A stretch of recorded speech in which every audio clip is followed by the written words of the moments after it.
And we are live. Let me raise the gain on this real quick. Can you guys hear me okay? Do I have to enunciate? So last stream, first off, this is a bonus stream. Let me just, yep, there we go. First off, this is a bonus stream considering my schedule that I've announced is Mondays through Thursdays, 8 to 10, and today's Friday. I really want to know what fucking happens. Like, I don't want to wait till Monday to actually play the game, so we're just going to get right into it. Last stream, Melvin is evil, yet he died in a self-sacrifice sort of way. We rescued Patty, and Aaliyah assumed that York kidnapped Patty and had her locked up in the back room. And she still has not yet admitted that she was wrong. But at the same time, York also has gone kind of batshit crazy and has a lot of memorabilia from the first and second game laid out on his everything. So, and that's where we ended the last stream. So we're just gonna get right into it. Why did you come here, Aaliyah? Remember the real reason you decided to investigate Morgan's house in the first place. We came here to find a missing girl.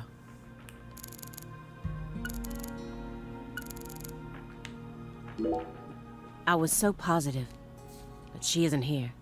There is something about this room, though. Agent Jones, what do you think? Me? I'm not as smart as you. Why are you even asking me?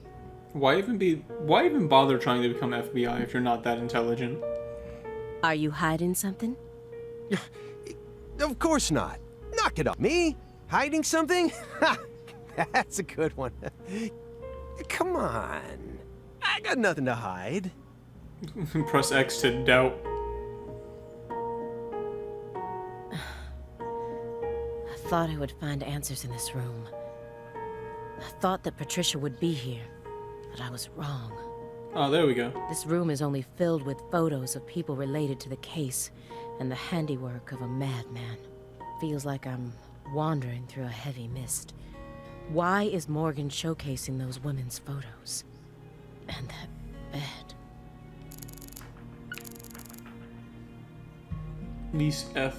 Cloth doll. Such a useless power to have in this little area.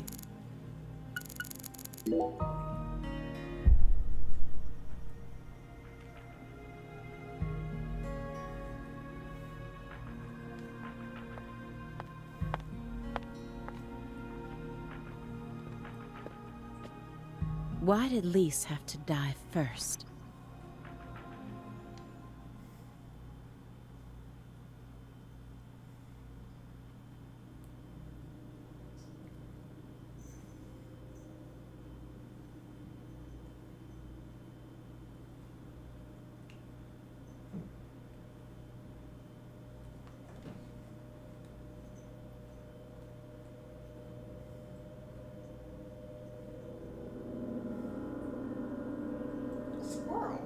What the fuck?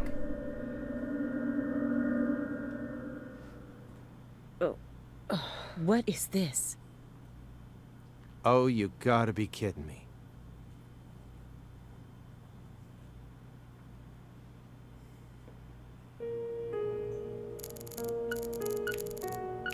It's like a dead squirrel with stuff growing out of it.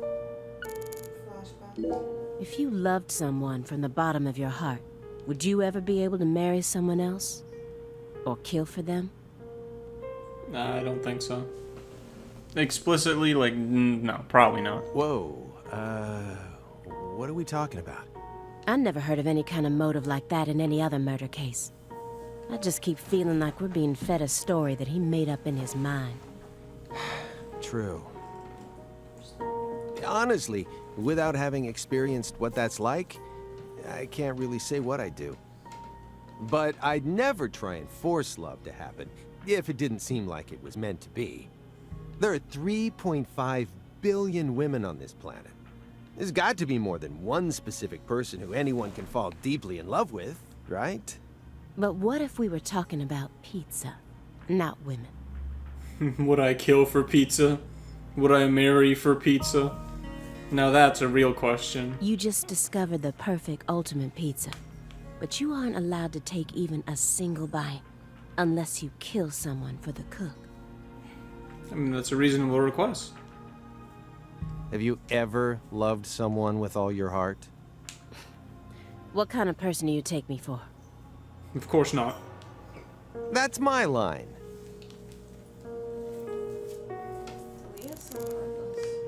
Yeah, not a big fan of Aaliyah right now. The one who took her in after the incident was Daniel Clarkson, the next in line to succeed the Clarkson family. He's the one that ended up raising her from that point onwards. Isn't fate strange? In the end, two people who were completely unrelated by blood ended up inheriting that house. Yeah, you're right. That's wild. Danny took her in, Sasuke stepped up. But sometimes I wonder, what is family anyway? Go back far enough, we're all strangers to one another. We're talking countless generations, marriages and birth, you know. Humans love to deify the rules they create. It's almost like that's been an unwritten law from the very start. This room paints such a bizarre picture. But upon closer look, I can see some strange sort of pattern to it all. Was Morgan trying to recreate something with all this? Yeah, Isaiah, they tied him up. Welcome to the chat, by the way. If so, there must be a reason for all of these weird and hideous things.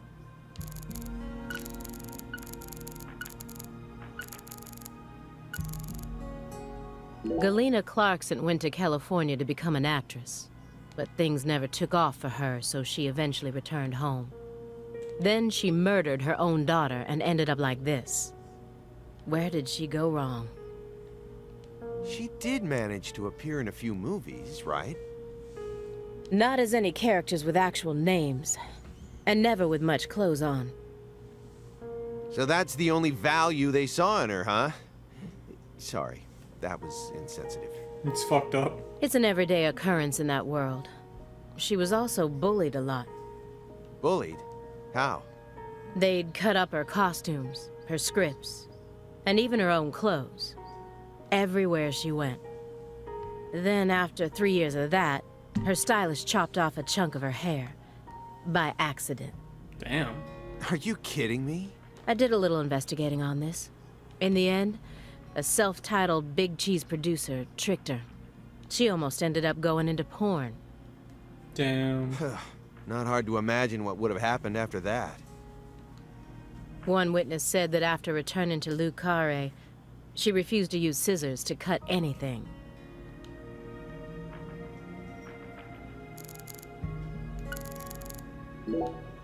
What's that?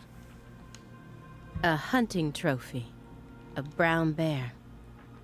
With a dragonfly eye patch. Why is it smoking a cigar? Because it's badass. It's probably supposed to represent Philip J. Clarkson's body. And the elk is? Helena Doman. So that's why it's got such good taste in fashion. Of course. And this one is Galena Clarkson? Why did he want to line up corpses that were killed in different places, all together in a single room?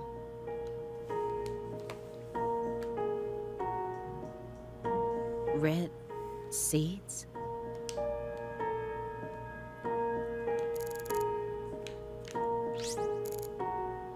Red rope.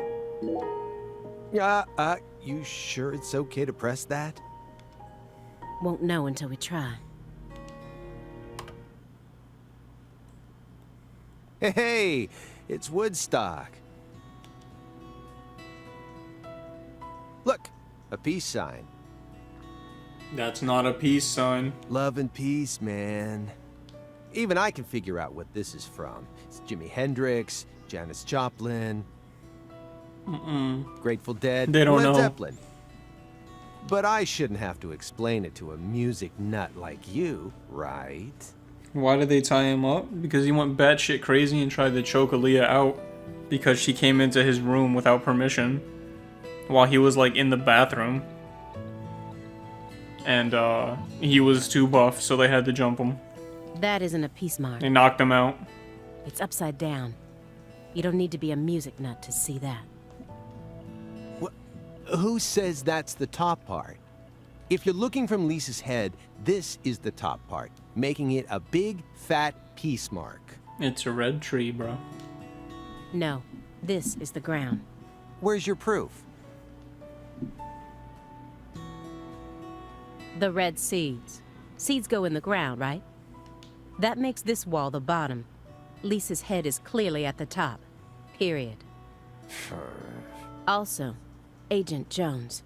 Led Zeppelin never played at Woodstock. He's representing a human with a hunting trophy made from an animal. I feel like I'm looking at a piece of modern art done in really bad taste. Simon is such a shitty FBI detective, bro. Kit, welcome to the chat.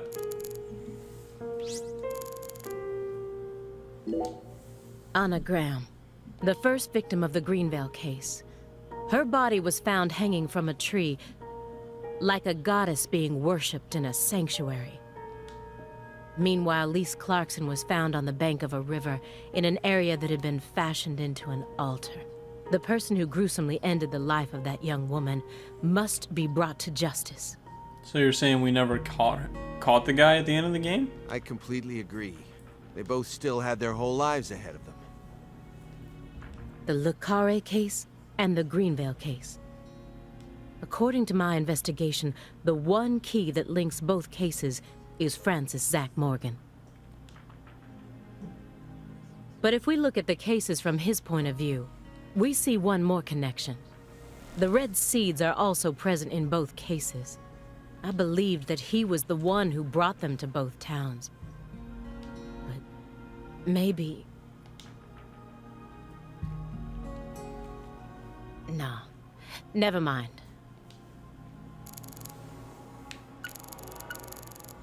You guys realize how fucking crazy it would be if Forrest Kaysen appeared to Aaliyah next?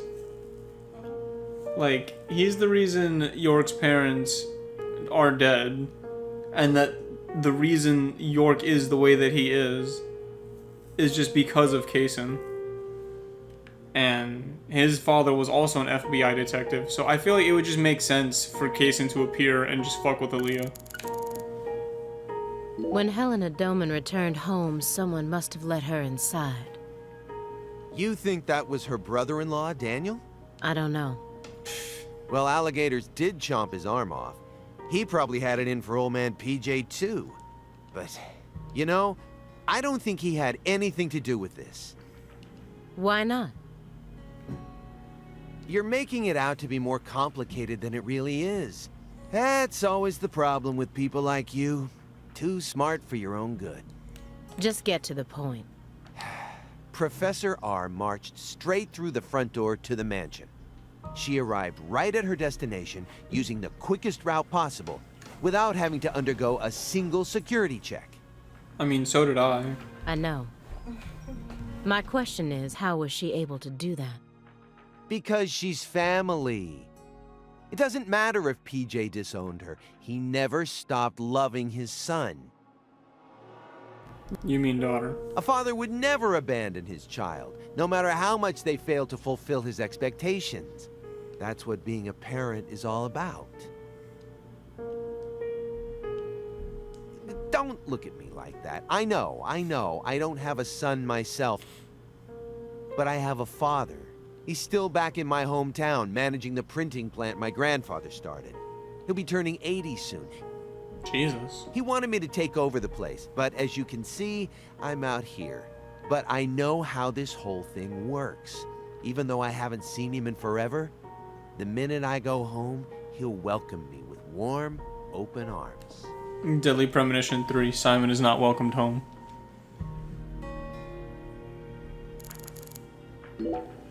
She planned a string of murders all in order to restore the Clarksons to their former glory, right? Yeah. According to Morgan's story. Matches up with the files, too. But the only proof of that is the confession she privately gave to Morgan just before she died. Galena Clarkson was also murdered immediately after she confessed. Don't you think it's all a little too convenient? Well, story-wise, yeah. And the sacrifices. None of the FBI's official records contain an example of an actual human sacrifice. Aside from the cases that Francis Zach Morgan handled, that is. There are tons of examples of animal sacrifice, though. And remember the witch hunts back in the Middle Ages? Meaning? Meaning, there are always exceptions to the rule. And Morgan alluded to the existence of some sort of journal, right? I think he said he read it in Professor R's lab. If we could find that, maybe this would all become easier to swallow. The report didn't mention anything about a journal. And if it truly did exist, it surely would have been submitted as evidence. Unless he tried to cover it up on purpose. Or... Unless the journal never existed in the first place. Exactly.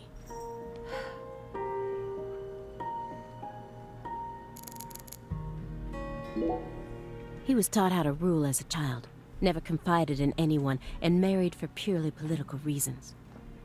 Then he prospered so much that he became powerful enough to rule an entire town on his own. But in the end, his own child betrayed him and ended his entire clan in a series of violent deaths. If that was your life, how would you look back on it? Yeah, beats me. I wasn't born into a rich family, nor was I ever taught how to rule. And for what it's worth, I've also never knocked up a young ex-actress. But I guess the one thing we can say is that any good life needs balance. Get too hung up on one thing and you lose sight of everything else. And if you betray someone, you'll get betrayed too. Someone thinks they can step all over people and then live out the rest of their life in peace. They're fooling themselves. We always get to see how those people end up in our line of work. In the end, they die horrible deaths. That is why pizza is the only thing I trust. Pizza never betrays you. That's quite the line. Pizza never betrays you. Your chances of getting killed by pizza are low, but never zero. This case took place in Lucare and centered around the Clarksons. Oppressive authority, cross purposes, madness, and love. But Katrina took the truth along with many innocent lives and buried it all at the bottom of the swamp. But there's one truth that can never be washed away. This all started with the death of a young girl.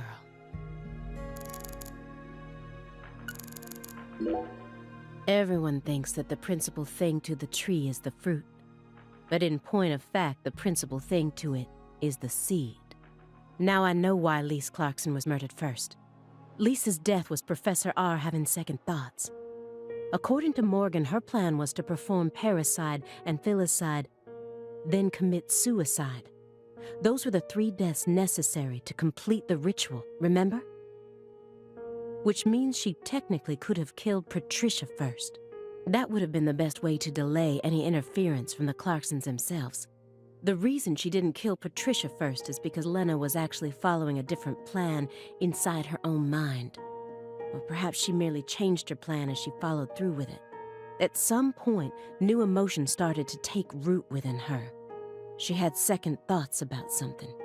And in order to shake those off, she used Galena to kill Lise first, in order to cut off any possible escape. But that only made her plan move ahead quicker than she could have ever imagined, which forced her to rush right up to the end with those misgivings always in the back of her mind. Huh? Wait, hold on. Yeah, you lost me. What are you talking about? In other words, at some point, Helena Doman decided that she wanted to make Patricia the next heir. The blood purge wasn't for the goddess of fertility. It was for their daughter, Patricia. Wait, are you saying Helena knew from the start that Sheriff Woods would die with Candy? That's the only explanation I can think of. Huh. Remember, this is only assuming that everything Morgan told us was true. Until I can trust that man, this is all nothing more than conjecture. Considering how insane this all is, it sounds perfectly believable to me.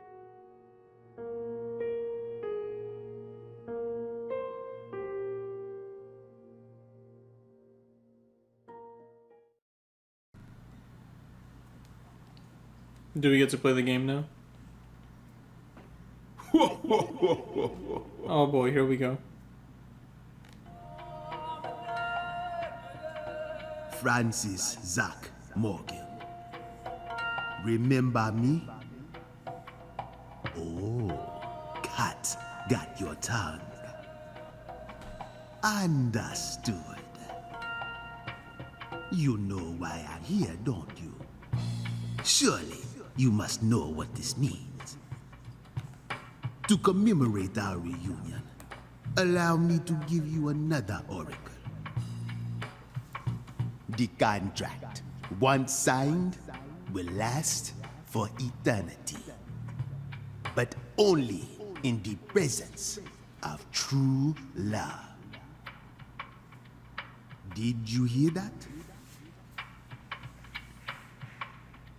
Good.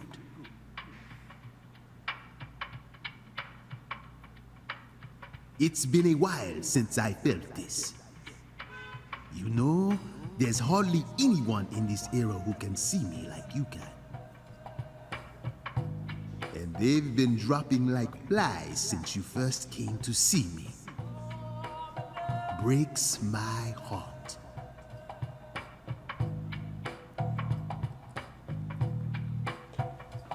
Do you guys think York told them about Hoongan? We don't have much time. Do you have any questions for me? It's a fair question. But seriously, like, while he was telling the story, he's like, yeah, and then I walked over to the painting, and the skeletal gentleman appeared only to me, told me exactly where to go and what to do, but through riddles, and they just sat there and wrote that shit down. Excellent. You pass. You haven't changed, Francis Zach Morgan. But that question isn't for me to answer. Go and see it with your own eyes. Oh, time's up. We'll have to finish this during our next reunion.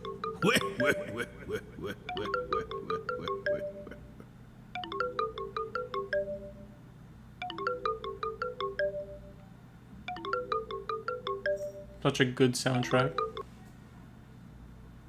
Oh, never mind. That was just This his is phone. bad.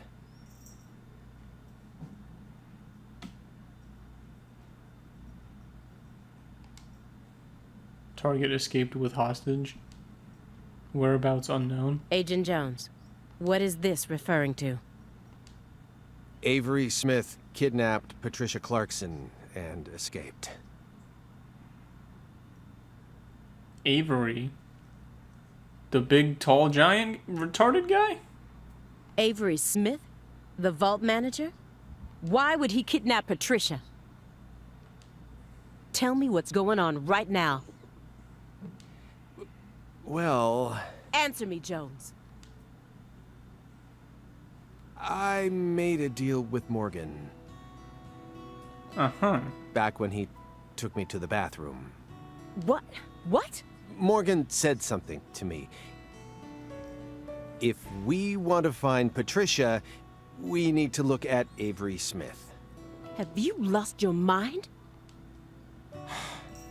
What he said made sense.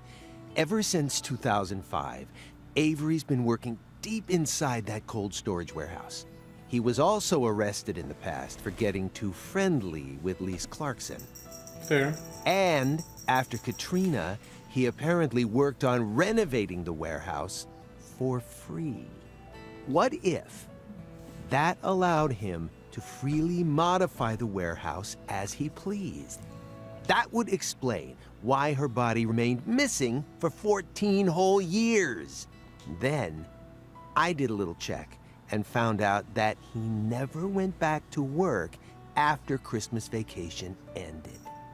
So what? Why would you trust him? I don't. I just decided it was worth investigating, that's all. So, I sent 2 agents to Avery's house without telling anyone. I just called in a favor from an old friend in the New Orleans branch. No one gave you clearance for that. You think you can just... But what if Morgan's telling the truth? Aaliyah's so uptight. She's never gonna solve anything. If he is, we're both gonna look like total clowns. Clowns who went barging into a former agent's house on completely unfounded suspicions. HQ will have a field day with us. They'll string us up as the 2 dumbest agents to have ever graced the field. He's got a fair point. I just wanted to take some precautions. And besides, if he is lying, it's still no skin off our backs, right?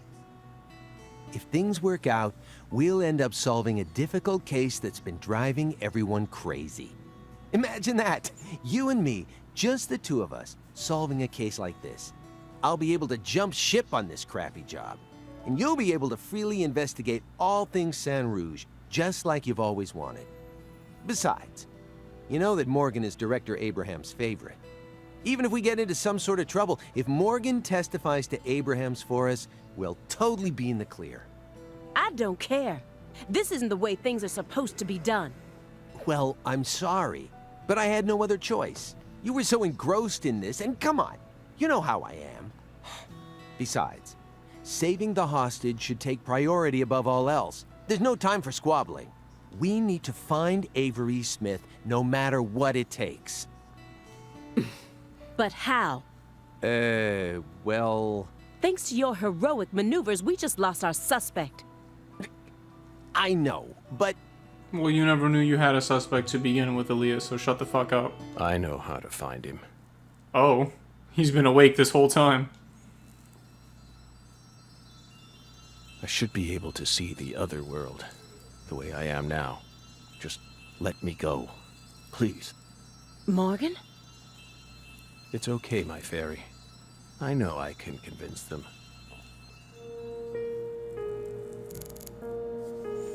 Oh my, how the turntables.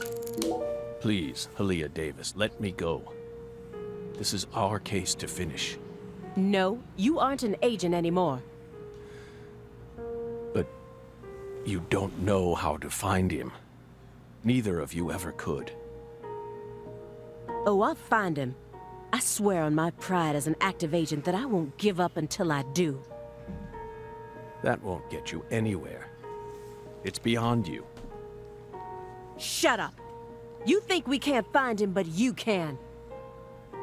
Just how stupid do you think we are? If you want us to believe you, then it's about time you showed us some proof. Alright, let's try Simon. I found the first one last autumn. A dead rat with a bud coming up out of its stomach, just like this one. A rat ate a red seed, died, and the bud sprouted. Honestly, it shocked me. Up until this point, I'd only ever seen red seeds, saplings, and big trees, so I decided to grow one of my own. What are you talking about? I needed to solve the mystery of the red trees. Why do they exist? But all of my sprouts died without ever growing the tiniest bit. Forget about a big tree. I couldn't even grow a single sapling. So you kept experimenting. 2 days after the seed enters a rat, it takes the rat's life. On the 3rd day, a bud sprouts up, then grows to that size after 5 more. I tested this on 137 corpses. 137 rats, my god. In only a few months? But I was never able to grow a bud any larger than this size. I still remember what he told me. Apparently, there's a special trick to making these grow. You're totally insane. Not too reassuring. Maybe. I don't have much time left. I'm pretty sure that's why I can see the other world now. I'd lost that sense ever since the Greenvale incident, but it's back now. Please, will you just trust me? Come on, Simon. You'll trust me, won't you? What? No, Agent Jones. Remember the warning I gave you at the very beginning? You can't let him take control of the conversation. Yeah, I know. I know.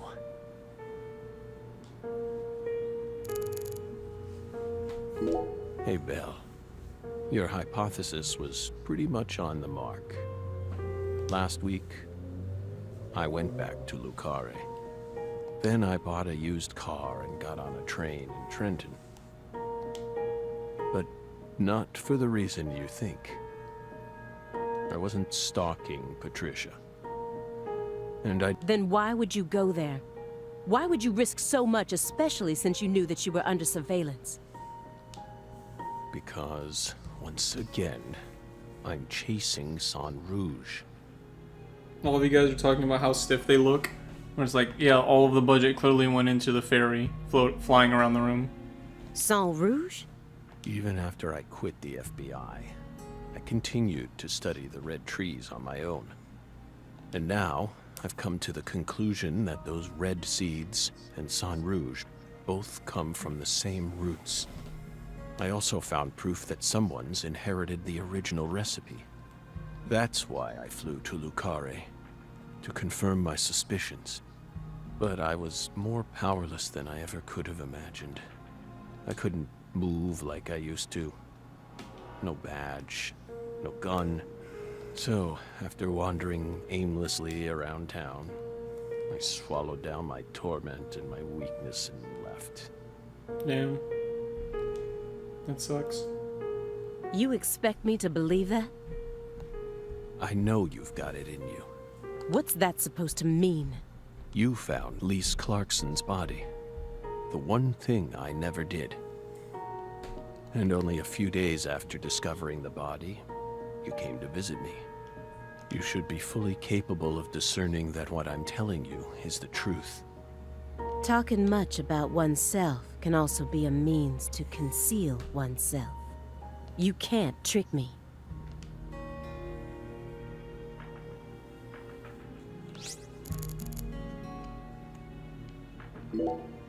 You said that she was the mastermind behind the tragedies in Lucare.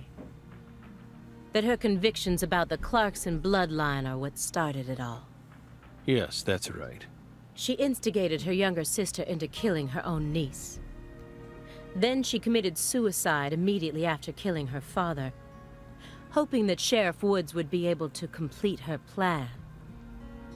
How could one call such an unpredictable series of events a plan? And as we saw, Sheriff Woods chose a fate that was completely different from what she envisioned. No, he didn't. In the end, things went exactly as she planned. What do you mean?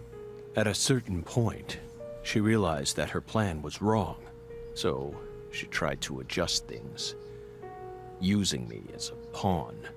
But then, the unexpected happened. She and I both underestimated what Avery was capable of. That's why I'm here right now trying to convince you, in order to save Patricia's life. If your story is true, then why did Avery Smith kidnap Patricia? Patricia resembles Lise. I even got them confused once. And Lise reported being stalked by a 10-foot man. That's Avery Smith? Exactly. But he's only 6'7" at best. That's still pretty fucking tall. His physical characteristics don't match the person you're talking about. I once concluded the very same thing, but now I know. That was definitely Avery. He's the tallest dude in town. He protected Lisa's body for the past 14 years, until you discovered his sleeping beauty. So after losing Lisa's body, he kidnapped Patricia as a replacement?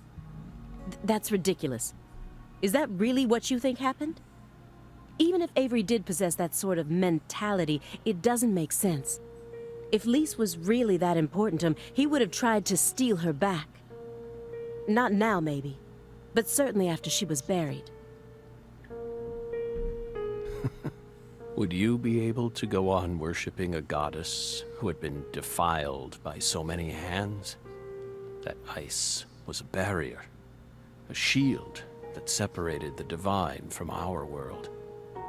Okay, so Julian, you're saying you missed a lot. So Avery worked in the cold storage meat factory, just like at the very lowest level. Apparently after Hurricane Katrina, he freely volunteered himself to repair the factory. And Zach's belief is that he was able to secretly build compartments and stuff to keep the body hidden. The problem is that everyone underestimated him because he is mentally challenged. So that's what you need to know.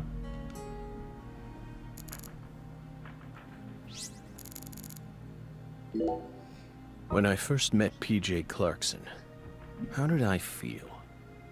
I just thought, oh, so this is what it feels like to be in the presence of a truly powerful person. He had a very unique aura, as if he had surpassed the realm of good and evil. It's the kind of feeling you get when you come face to face with a legendary actor or an influential politician. So I was also able to sense the deep darkness that trailed behind him. The brighter the light, the darker the shadow. The more he shined, the more the people around him had to squint to shut out the light. The heat was just so intense that it forced people to shut up their hearts in order to keep from burning up. But Patricia was different. She greeted travelers with a warm embrace, like the real sun. I'm going to save her, even if I need to walk through a bullet to get there.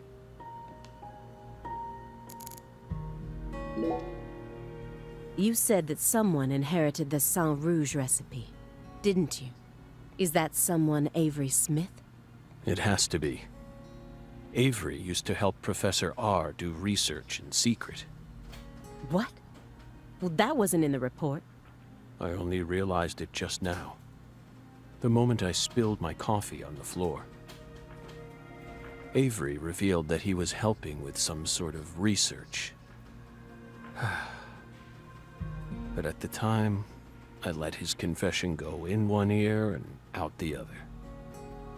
Yeah, oh shit, that's right. Now that I look back on it, I realize it was solid proof that he was helping her produce Sang Rouge. What makes you think that? When we were in the drawbridge area. He had free access to the deepest parts of the cold storage warehouse. Also that. Oh. Wait. Meaning...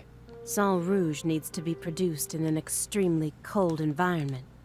Exactly. Aaliyah Davis. You already considered this possibility, didn't you? That's why you investigated the cold storage warehouse as soon as you got to Lucare, in order to locate where Sang Rouge was being made. Then, you came across Lisa's body by pure chance.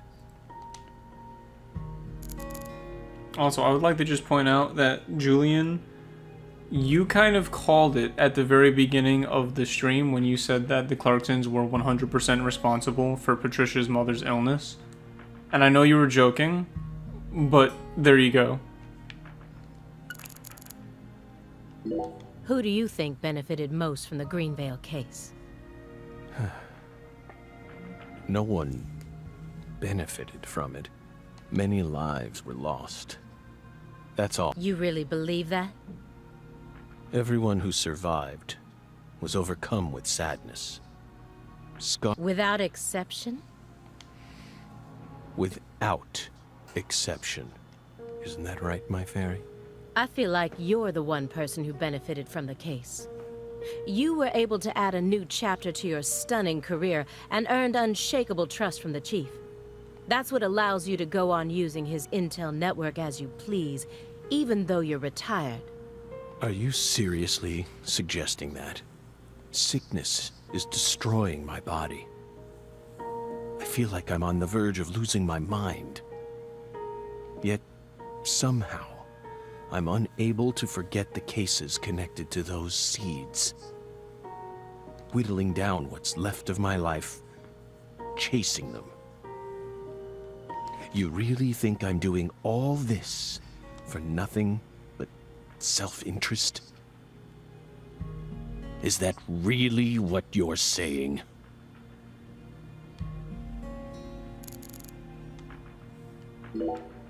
Melvin wasn't the Fool King. What? Many different characters pop up in Lena's journal, and I mistook one of them for someone else. What are you talking about? After Simon hit me and I fainted, I had a dream. Now I'm convinced I'm the Fool King. The Fool King was always meant to be an outsider who suddenly arrived in Lucare. And the man she felt a need to eliminate wasn't me, but Avery. Lena realized her plan was on the verge of falling apart. She also guessed that I would be able to save Patricia from Melvin. The one worry that remained in her heart was leaving Patricia behind, and how her life would play out from that point on. Especially since she would be left behind with Avery, a large, childlike man who's beyond anyone's control.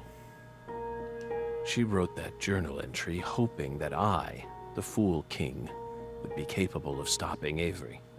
And she wrote it in a specific way in order to try and rouse me to action. Lena and Melvin both entrusted me with their daughter. So please, just let me go. It's my duty to protect her.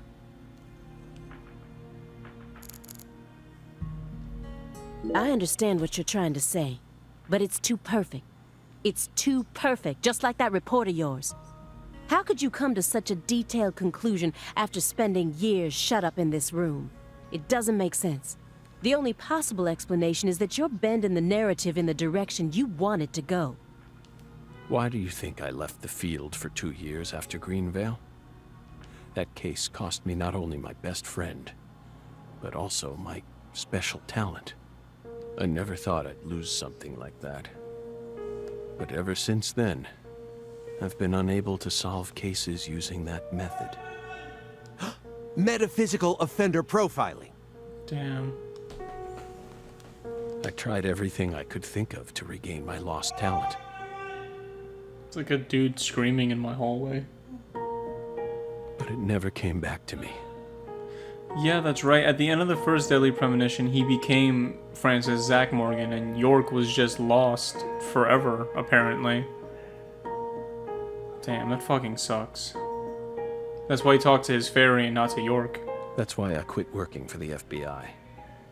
And without anywhere else to go, I simply spent my days seeking truth. Searching for an answer I'd never find. So, time continued to cruelly pass me by. Until finally, a disease started eating away at my body. And that explains why he looks like such shit. I thought it was all over for me. But about half a year ago, I finally reached my conclusion. Everything started with the red seeds. He and I encountered these seeds long before we reached Greenvale. Under the seething, mind-melting sun of Louisiana. Then, for some reason, in the beginning of December, I finally regained my talent. And instantly, I could see the other world again. Get it? Through allowing the cancer cells to ravage my body, I regained the power to travel to the other side. This is the only answer, Aaliyah Davis. Truth is a surprise, born from coincidence and an unknown power.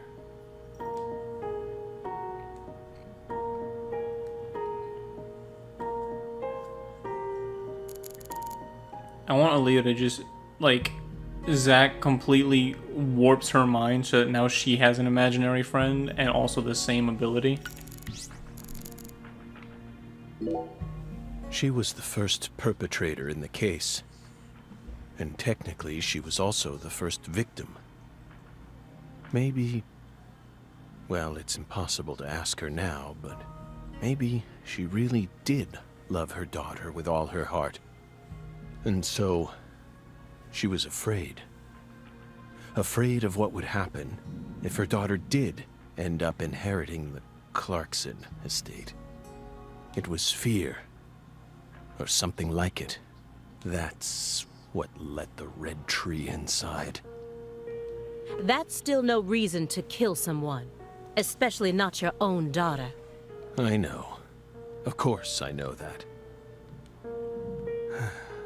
And I'm sure that deep down, she did too.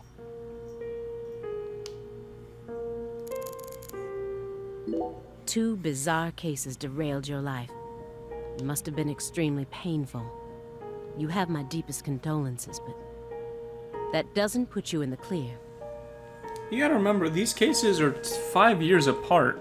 Le Carre happened in 2005, while Greenville in 2010. So we gotta have some filler games for the middle.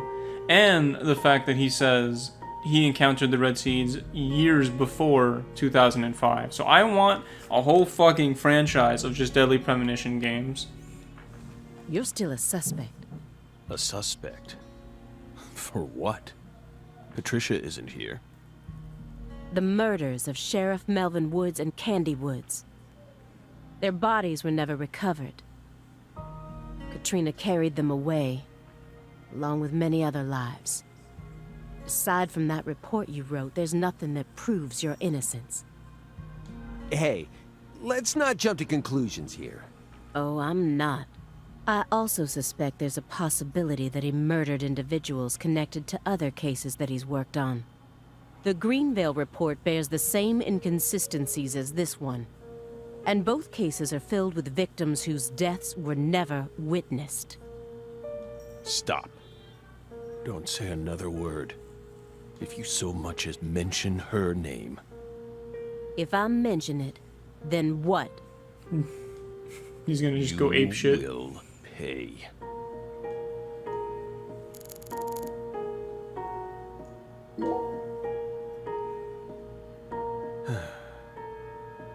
Bell. No. Special Agent Aaliyah Davis. You're exceptionally talented, I admit it. You found Lisa's body, then discovered the red seeds all on your own. You even noticed that there was someone else in this room. You've got amazing intuition. You're a hunter with an extremely keen sense of smell. But you still can't perceive the other world the way you are now. That's all there is to it. He opens her mind. The whole game just becomes Silent Hill. Simon, look inside that trash can. Huh? The trash can? It's right behind you. Then you'll know for sure that I'm telling the truth. Lovely textures.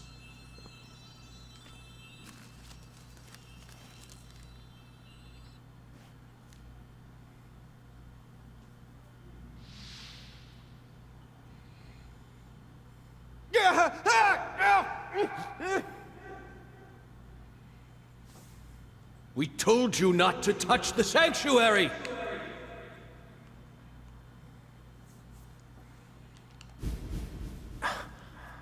What is this? I'm the one who sent Aaliyah the tip and set everything in motion. We need to talk alone. 4 is casing. What did I just fucking tell you guys? What's on that receipt? What is it, Agent Jones? F.K. Oh, holy crap. What happened to the subtitles? Contact a local agent and have them investigate Avery Smith's home. There are still agents investigating the Lucare area, right? Trust me. That's where Patricia Clarkson is. Trust you? Where's your proof? Ask Aaliyah Davis. Ask her about the name of the person who tipped her off. What do you mean? You're from Chicago, and you love pizza, right? Especially deep dish pizza, smothered in cheese. What does this have to do with pizza? Just ask her. And ask her why she decided to take this case in the first place. Got it? Pizza will never betray you. So you need to trust it, too. Pizza is his coffee.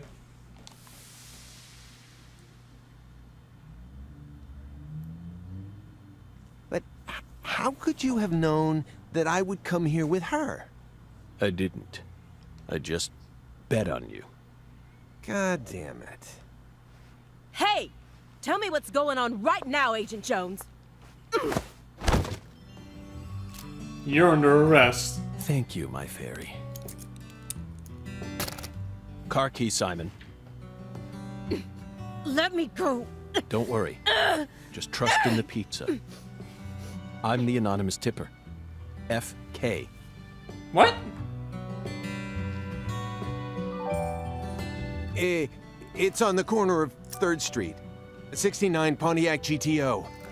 You've got excellent taste. Lend me your gun, too. Agent Jones! Don't you see what you're doing here? This is a severe obstruction of justice. You're violating the FBI code. Yeah, Aaliyah, I know, but pizza will never betray me. Pizza? Tell Abrahams to prepare a private jet for me at the airport. I know Robert won't turn his back on me. Wait, Morgan, are you serious? The chief would never lend out a private jet to a civilian like,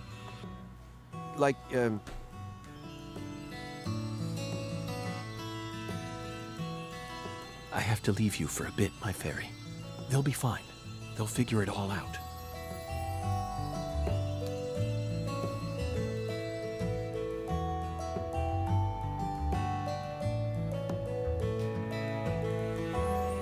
York, can you hear me? I'm going to go finish the job you started. That makes us even, okay? York, she really is a genius agent. She's probably going to end up being an even better agent than we were. She just needs more experience under her belt. She's still only pursuing the world she can see with her naked eye. She needs to experience more frustration. She needs to strengthen herself. On the other hand, Simon's much smarter than he looks. No wonder he was able to go on watching us for 4.5 years. All that struggling under the surface paid off in the end. Do you want to know why he decided to start trusting me? It's simple. It's all because of the name I used to send the tip to the FBI. It's the name of that pizza parlor, the Chicago-style place with those trademarked crimson boxes. Franklin's Kitchen. FK. Yet again. They've got the Motherfucker. best deep dish pizza in the area. Both Simon and I love that place. That's why I told him, pizza will never betray you. Will it, York? I'm York now. I got promoted. This is fucking wild. I love her reaction because he's like, do you realize what you're doing? And he goes, pizza will never betray me. And she's just like, pizza? That is amazing.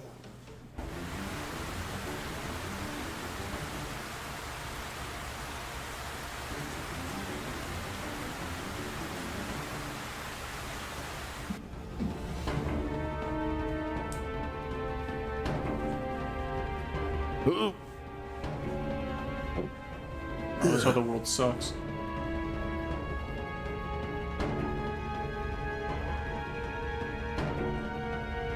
Why doesn't Simon at least come with me? so I could train him to It's be the almost next time. me. Let's finish this. Also, can you guys hear me okay? Am I too loud or too low? I'll be there soon. Watch my back, will you? This is going to be my final battle. So I'm this far Hey. gone, huh? But unlike 14 years ago, I feel more at home in this world now.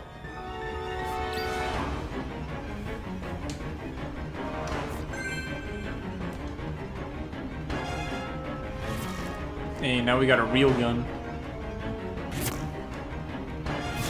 That wasn't fully loaded for some reason. Still got good stamina.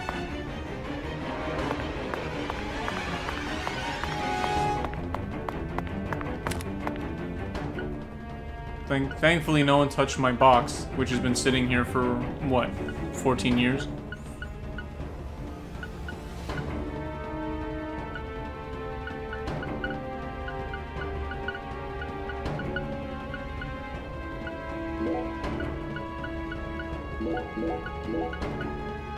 I don't need all of this.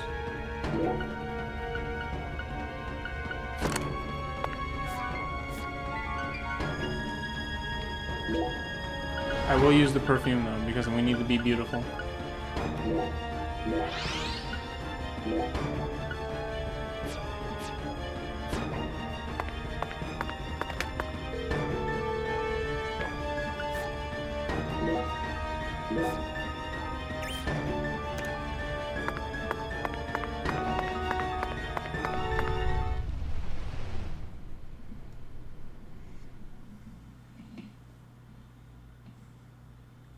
"14-year-old coffee and donuts." Yes, of course. That's how, when you ferment the food, that's when it tastes the greatest.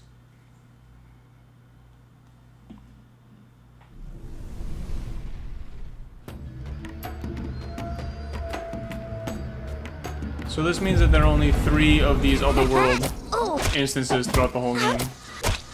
Which is kind of unfortunate because they are the most interactive.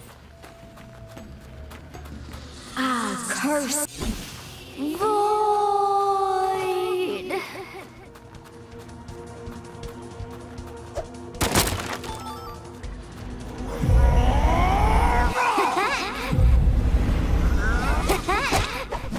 And so I still have to kill everyone. Pain. Do you want to die? Ow! Curse.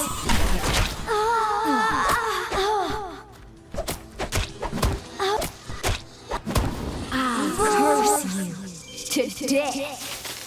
Well, I don't have to kill everyone, apparently. Void.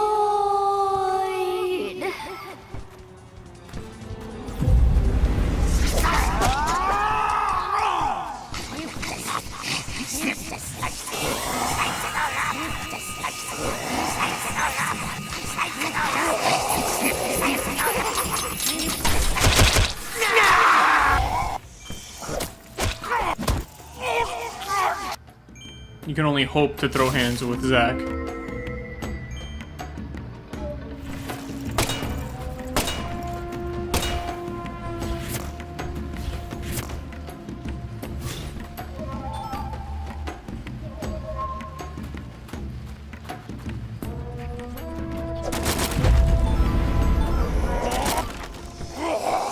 Excuse me. I'm just gonna ignore him.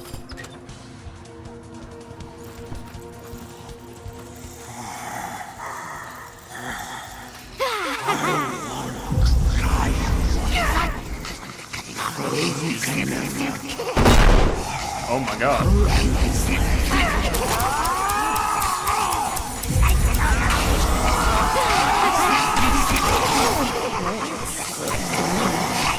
Okay, please let me out. Let me out.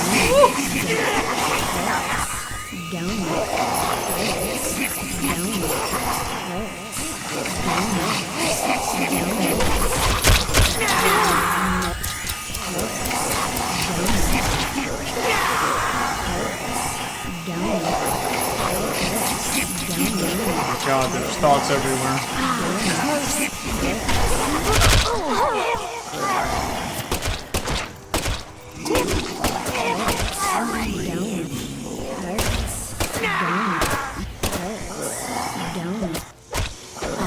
stop saying that. Yeah, tentacles. Nope, none of that. That is a very good point. We did upgrade to a real gun, but we still use rubber bullets. What the fuck? Honestly, this part should be like... I should be blazing through it since I have a real gun now.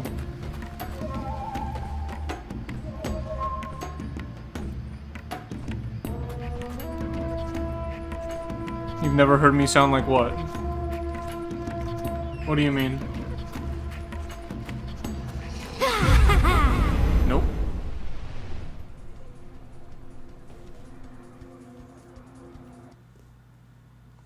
You say you never heard me sound like that. I don't understand.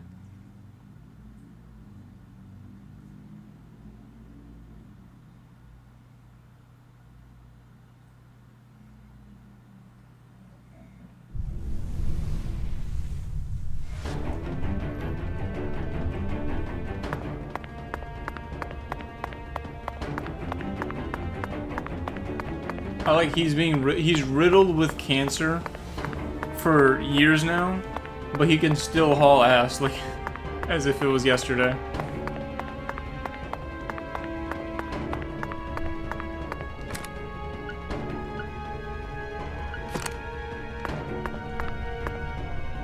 Nah, we don't need to save. We haven't died once this entire game. When I get freaked out.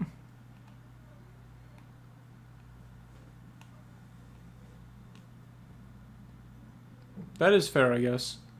I often don't record the times where like my voice goes high pitch or whatever. And whenever I do decide, like, yeah, that's funny, I'll put that in the video, it never comes out, like, in the recording, it never comes out properly, or the way that I would like it to. Ah, I see you up there.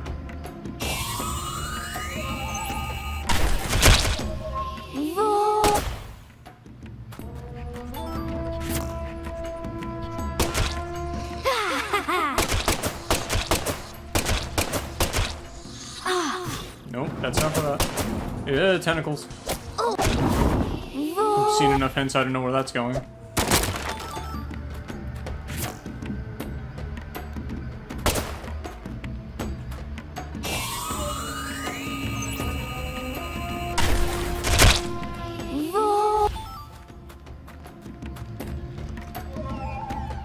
there honestly any reason for me to explore these big rooms? Oh, I guess there's a reason.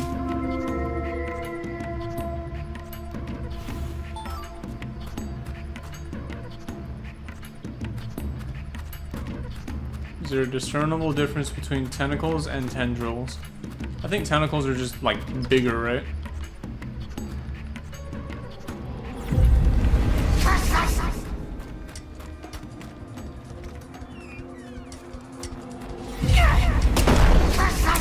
Fuck, I missed.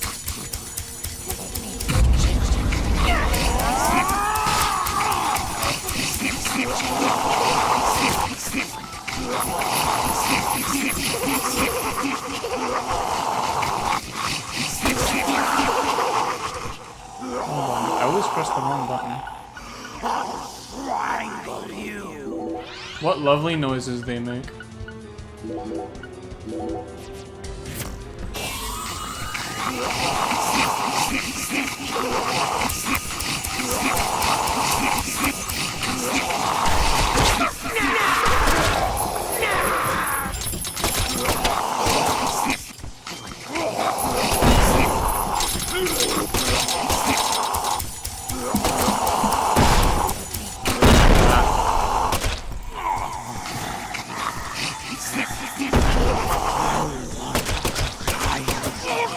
Only had some holy hand grenades, like in the quest for the Holy Grail. No. There we go. Okay.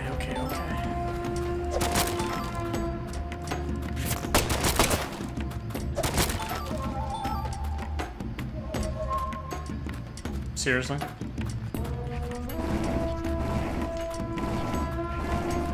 York, please. Back up. There we go. Even riddled with cancer, and you can't stop these hands.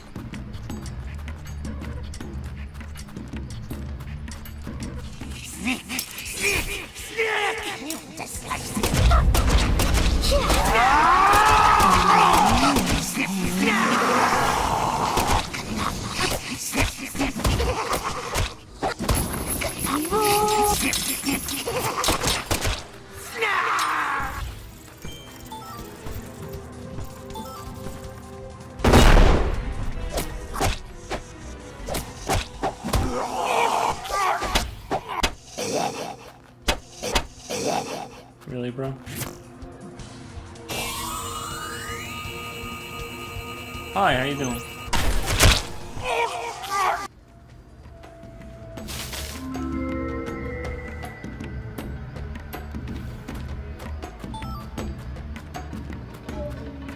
If I'm not talking too much, it's because I'm like actually focusing on trying to not die.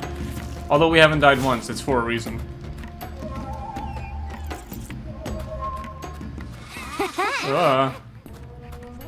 Forgot for the spooky ladies on the ceiling.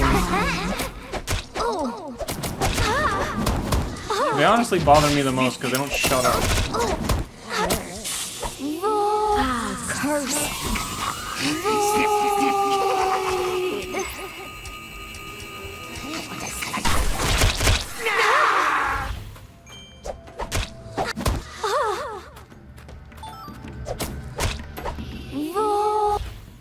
Like, dude, they don't stop talking.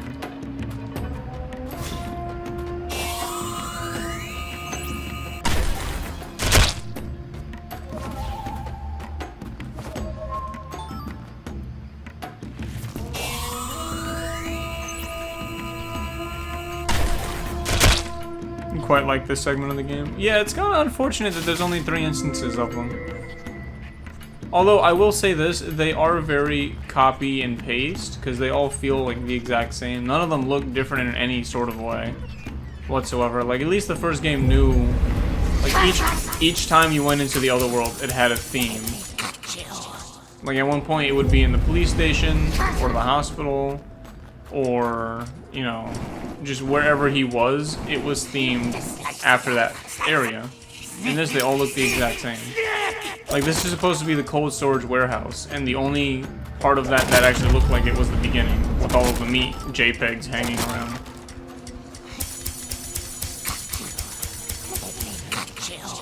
Come on, buddy, give it your best shot.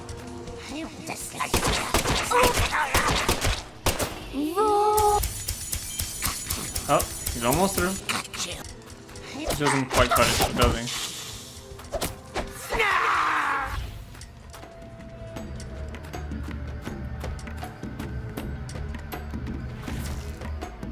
Is my gun invisible? No, my gun is in my hand.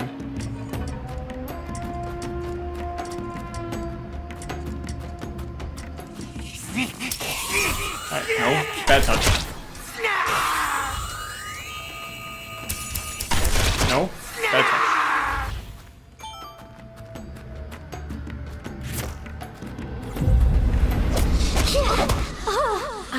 Curse.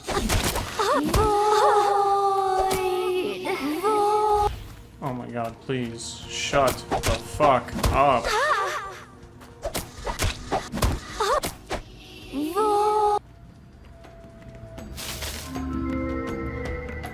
York did make a movie reference about it. He called it Video Drone. If you guys can find out which streaming service that's on, because I've got almost everything. I literally just canceled Netflix a few days ago because I don't use it as much. I like Hulu. Because I have Verizon, I got Disney Plus for free for a year. And my brother pays for Hulu, and I pay for HBO Max. So with all of those much better services, I just don't see the point in using Netflix anymore. You motherfucker. Yo, don't give me the herpes!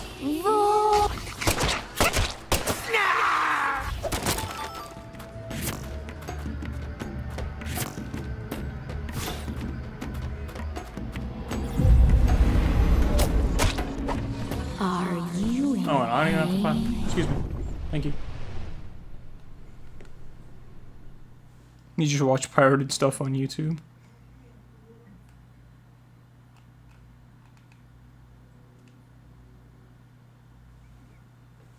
This is true. Entire shows in 30-minute increments. Or 30-second increments. Yeah, that's fair. I remember doing that when I was a kid. I got so frustrated with trying to pirate stuff. Either on YouTube or just downloading it on, like, you know, sketchy websites or whatever the fucking case was. That in my mind, it's like, alright, you know what? I'd rather pay just so I don't have to deal with that. You know, I'm paying to avoid getting frustrated. That's how I see it. Super giant empty space. This is definitely going to be a boss fight. And if not, then that's kind of unfortunate.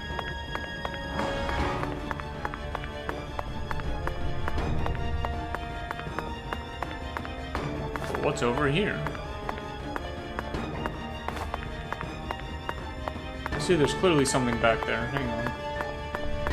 So remember, we did this in the beginning of the game. Is it gonna be an AK-47? Who knows?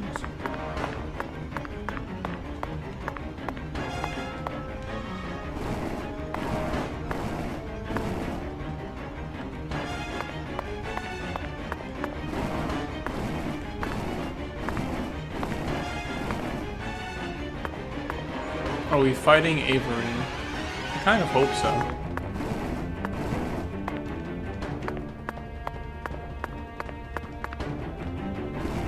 I don't know. For me, it wouldn't make much sense if we pull up and it was like, aha, it is I, Kaysen, again. Like, it wouldn't make sense because he's not human. But at the same time, don't do that to me. Give me a new villain.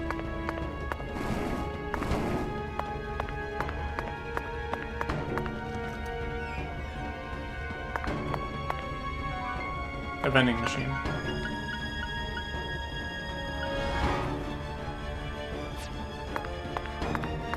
No, there's gotta be something more back here, please.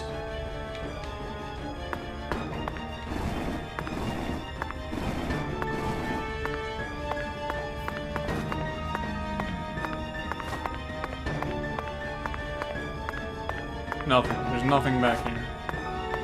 In 14 years, they never dropped anything back here.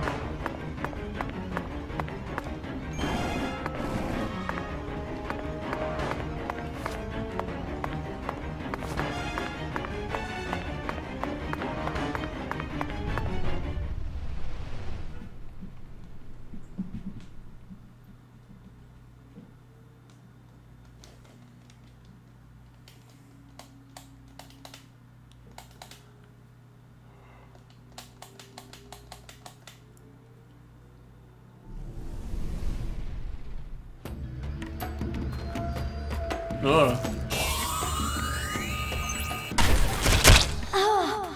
She was hitting pretty well, wasn't she?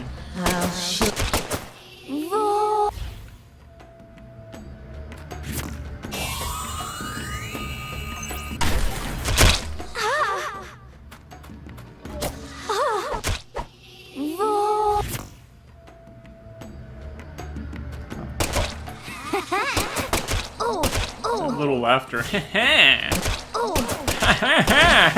Gotcha.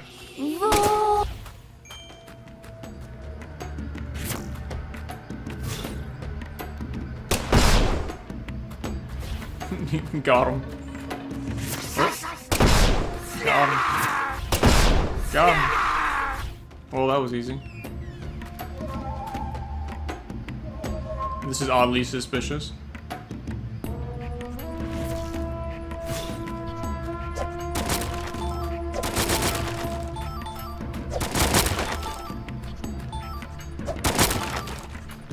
I love how I don't have space for any of these in my actual inventory, so I'm not receiving any of them. I'm sorry, did I fucking miss something? I did.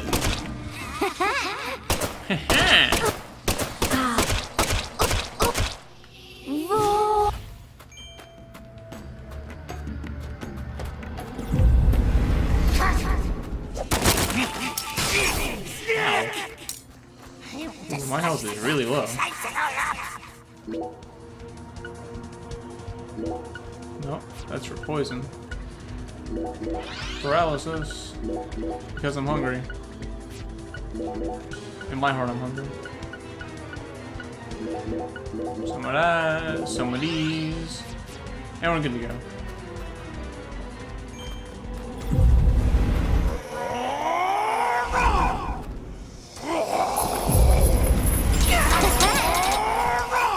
I'll show you. Ooh. Okay, there's a lot going on.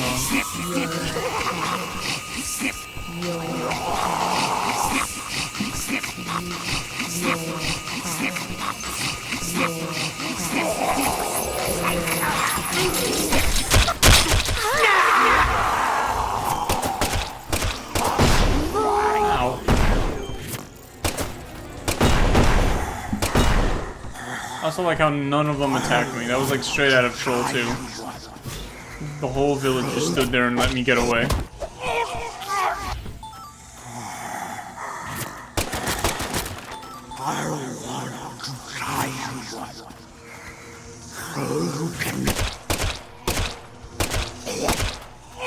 It's not that you.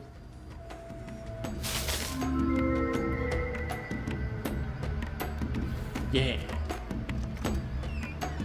Okay.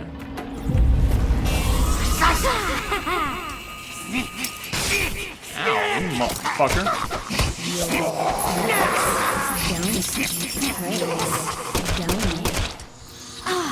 You wait right there.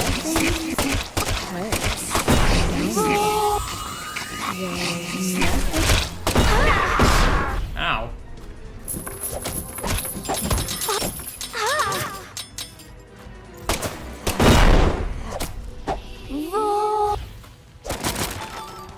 If this were any other game, I'd probably be dead by now.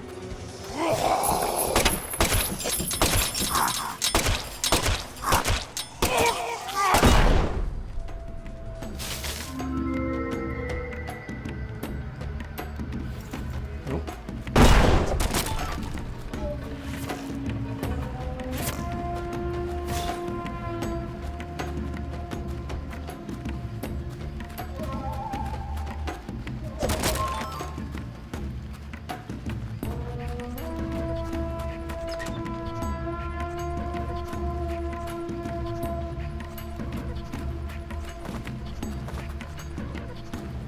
Oh god, the lag. Come on.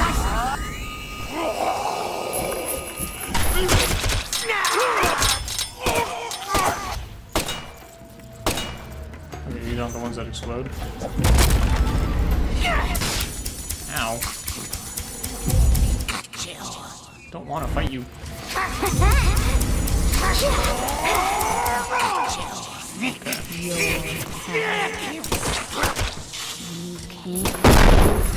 Oh, that was a waste.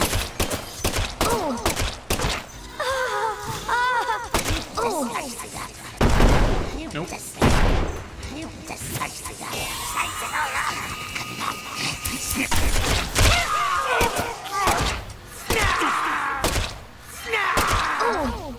No.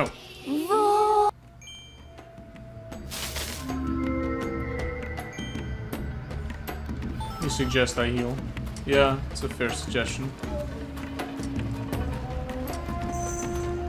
I like to live on the edge. If I recall, this game did not have a difficulty selector, did it? No? It just gradually gets harder?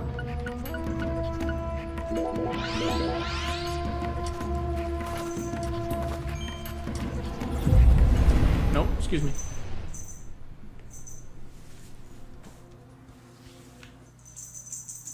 Hey, can you not? Thank you. Annoying ass cats.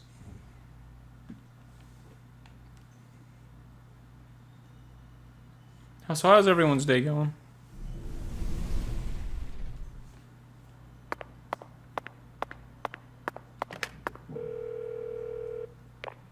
I call Simon.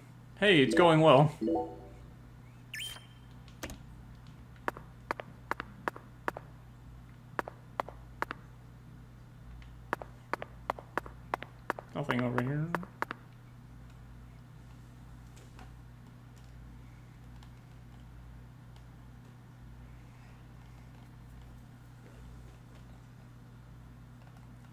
I can feel it, York.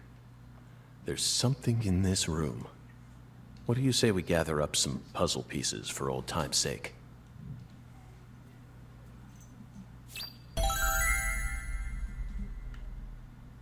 Ew.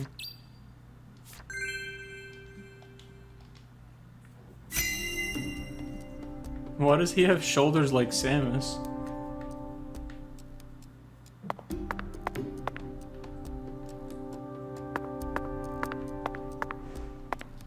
These look like the Scream containers from the Monsters, Inc. movie. So it really was you, Avery. It's got the mean football shoulders. I finally found the 10-foot-tall giant. Lena once said that the red soul could enhance people's unique characteristics. In your case, it must have enhanced your physical characteristics. Personally, though, I don't think enhance is the right word here. Made him jacked in all the wrong places. This is simply a physical mutation caused by a drug overdose.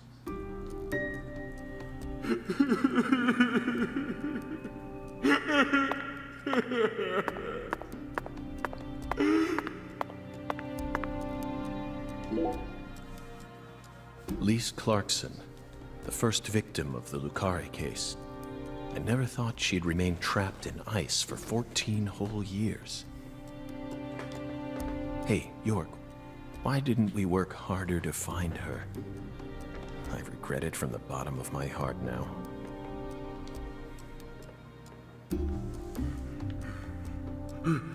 This juice This juice?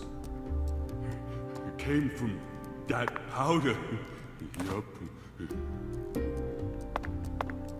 Gave me strength. I'll put it in Lisa's body. Yup. So Lisa stay pretty forever.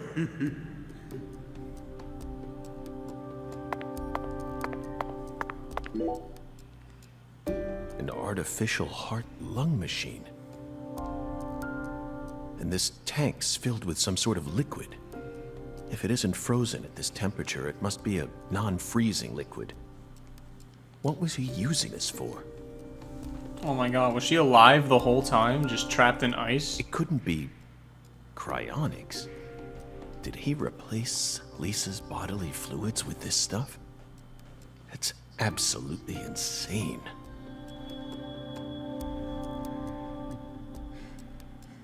Lisa, so pretty. I'll protect you forever. Yup.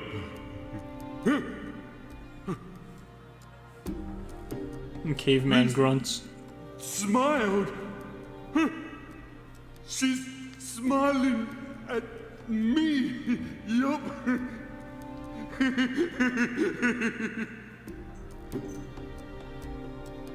Lisa's smiling. She's smiling.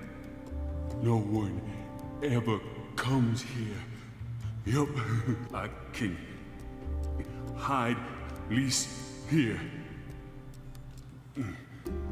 This is for your sake, Lisa. So I can protect you. Yup.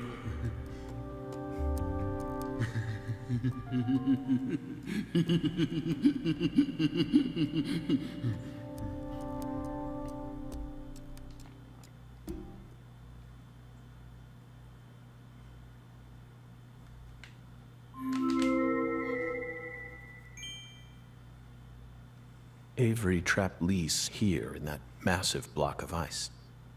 He made his own personal altar that no one would ever find. And that liquid must be the solution that Saint Rouge is made from. He used that to keep her body from decomposing.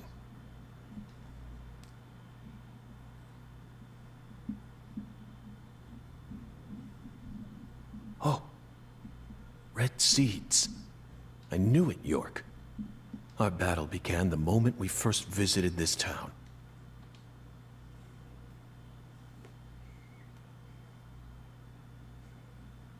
You're not sure how to feel about Avery? Trail of seeds. Well, he is a mentally challenged, murderous kind of pedophile, so I mean, I wouldn't feel too good about him either. In fact, we're gonna shoot him in the face.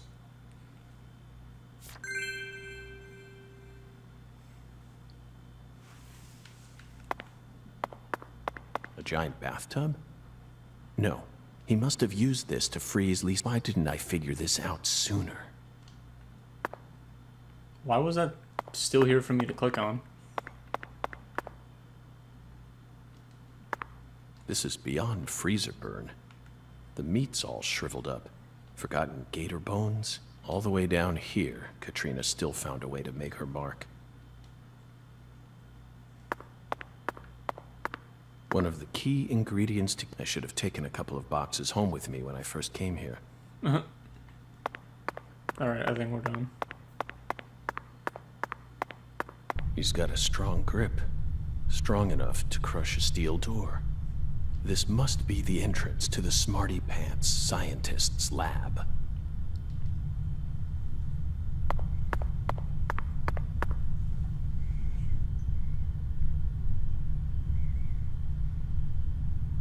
If I shoot Avery, will one of his growths pop like a pimple? I guess we'll find out. It's a good question.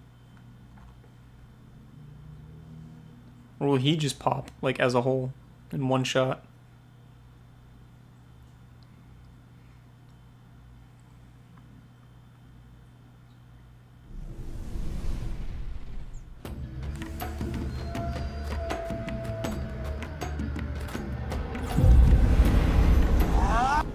We'll go this way.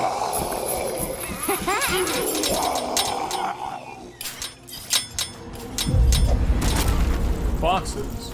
Have to break them all.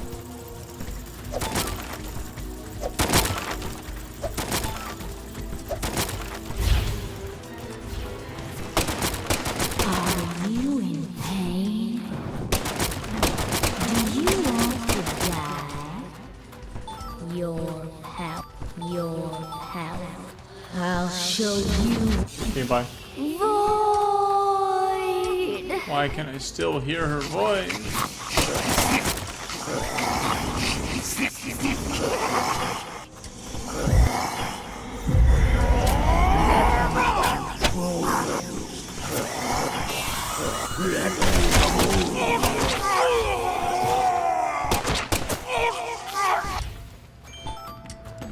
See, is it about killing enough enemies? Is it about killing the right enemies? Or is it about killing all enemies? That's the question. Because I really don't want to waste my time. See, it's just about killing the right enemies.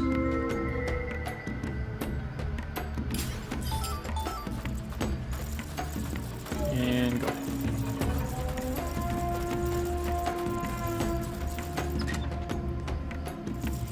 So why am I doing a speed run? Boys, this is the speed run.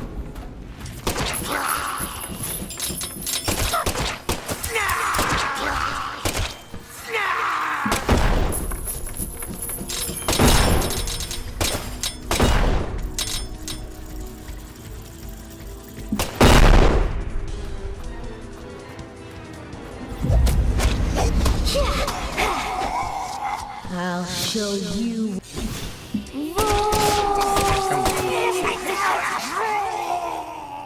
I have a cold? Well, shit. Deplete my max stamina, huh?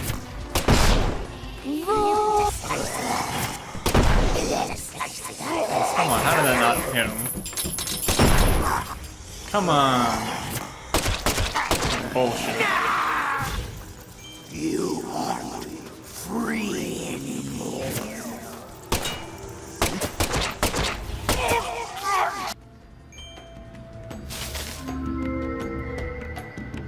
We have cancer. I don't think a cold is our biggest problem.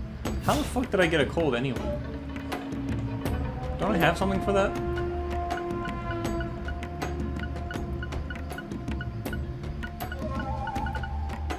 I know I do have something for it. It's just in my suitcase.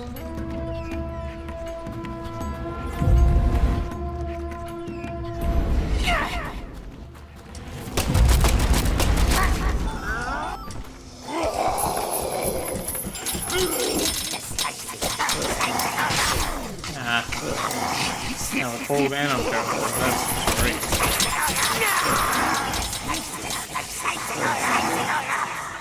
God, the fucking noises.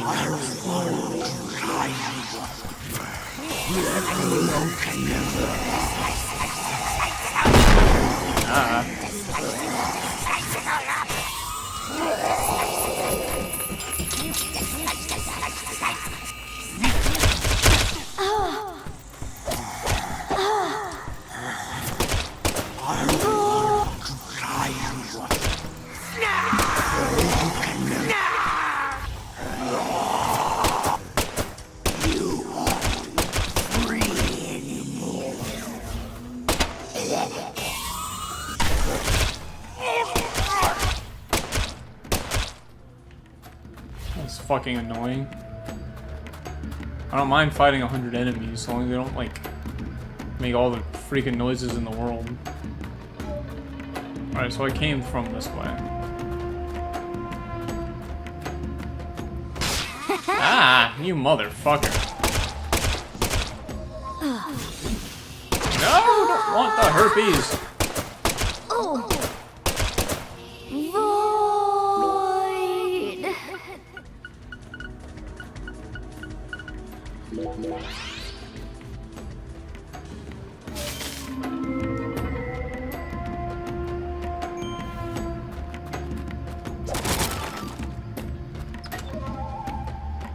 Oh boy, that's a lot of barrels.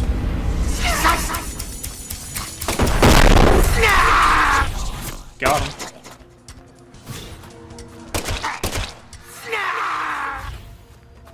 All the frame destroying particle effects.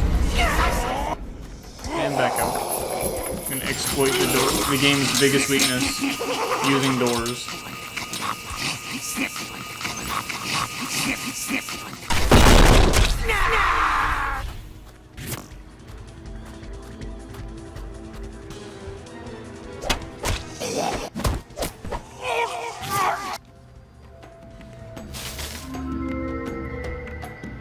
This place is starting to hurt your eyes because everything looks the same. That's what I was saying in the beginning. It has no, like, sort of diversity. Like, what the fuck do dressers have to do with the theme here? Why are they everywhere? Dressers and Japanese-style windows and doors. But with regular doors. Excuse me.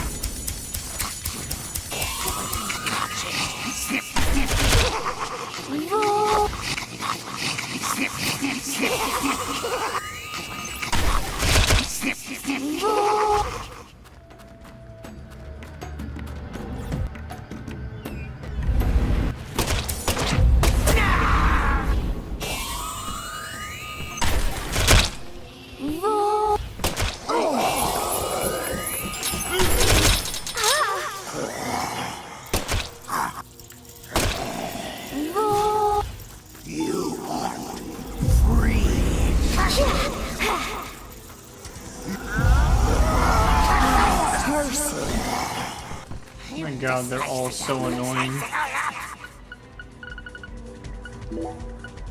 No, not those.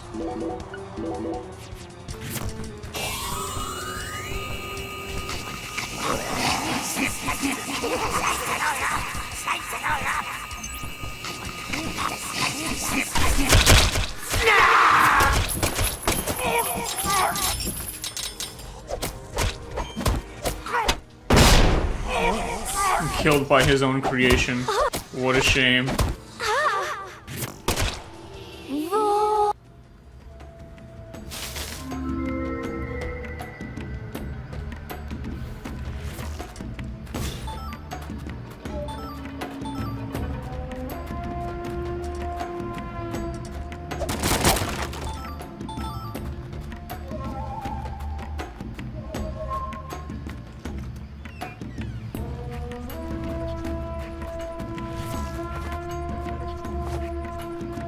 We got this. Oh, no enemies. Neat.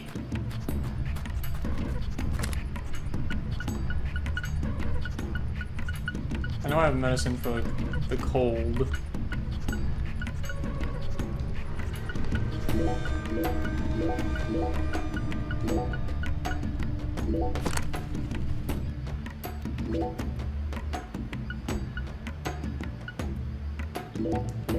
Use that. We gotta make sure we're nice and spiffy for the final cutscene.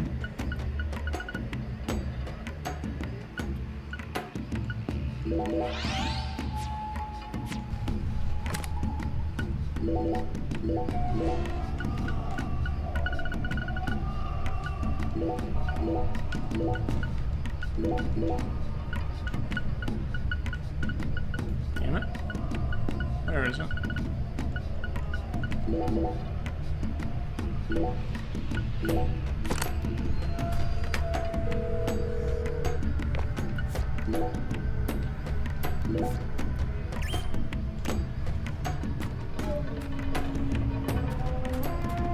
Alright, we're good.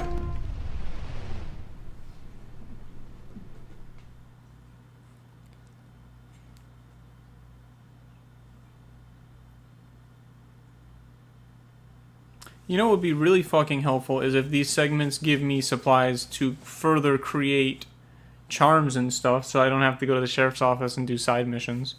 Like, honestly, no one wants to do side missions. At least not for this game.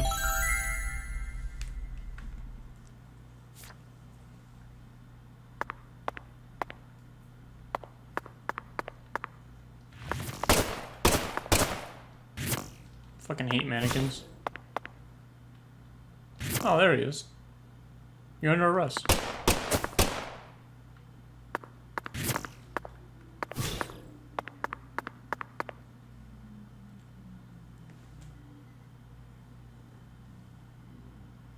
And the final boss is the Lord. We didn't feed him enough. Honestly, I'd be Avery perfectly Smith. okay with that. After all this time, I found my way back to you. Back to the truth about just how special Lise was to you. They mentioned you so many times. Mrs. Carpenter, Alexis. But I didn't catch on. I completely glossed over the monstrous karma you've accumulated. You met the goddess together with Professor R's red soul. And you obeyed them, just as the goddess ordered.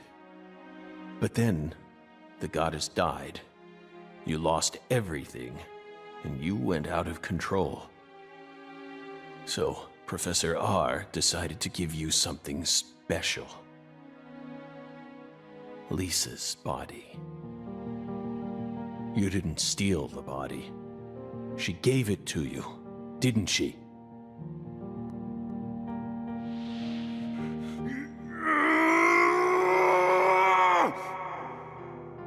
They stole Lise, my goddess!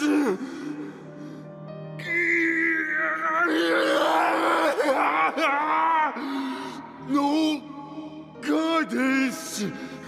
No Lise! So sad! Hate being alone. Makes me sad. I'm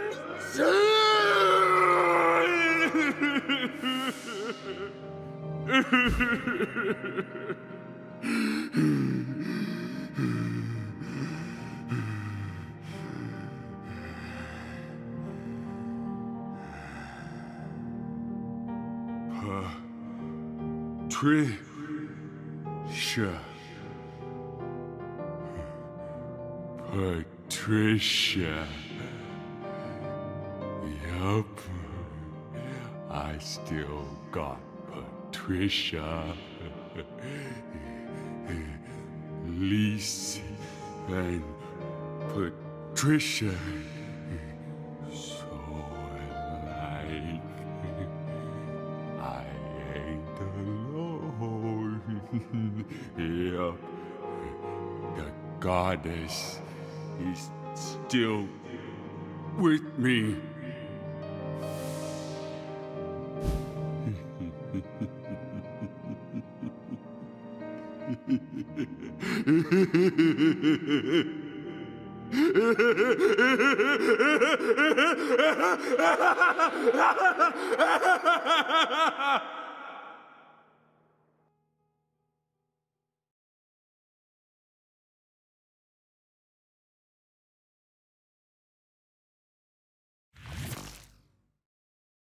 Where's Patricia?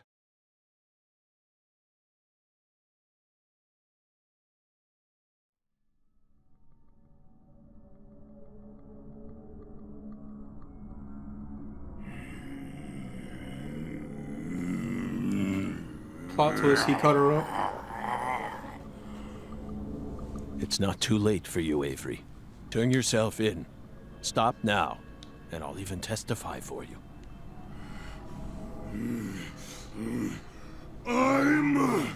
That's right. It's not your fault. Not my fault! Yes. You were just being used. I was used. No! No one used me! I'm the guardian! I gotta protect the goddess!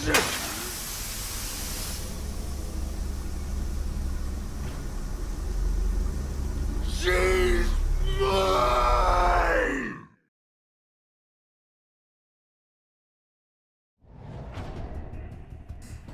Alright, let's shoot him in the fucking face. I got it, least! Gonna crush Woo! your bones! Now you die, meanie! Told you he's got them football shoulders. He did that mean tackle.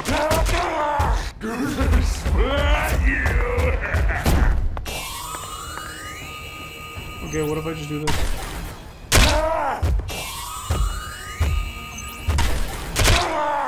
The Dark Souls of bosses. My new goddess! Ugh. My new lease! Oh my god.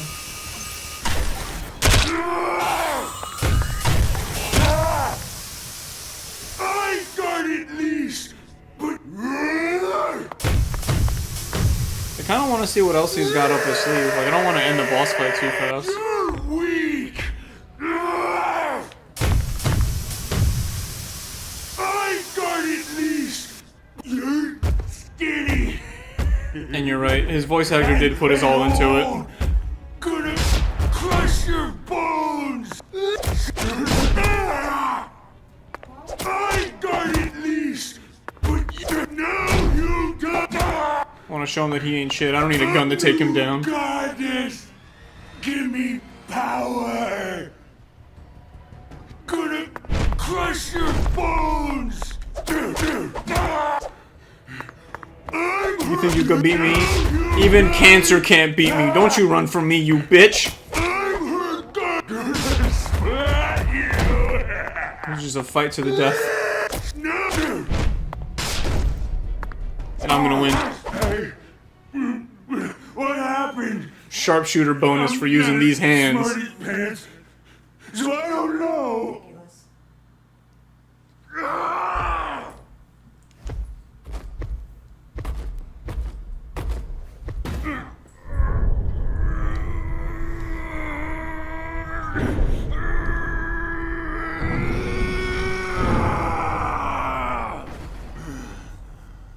She's all grown up. And she changed her hair color. Patricia.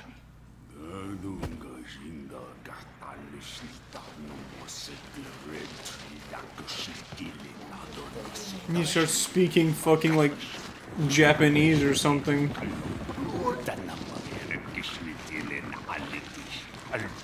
No, that doesn't sound Japanese.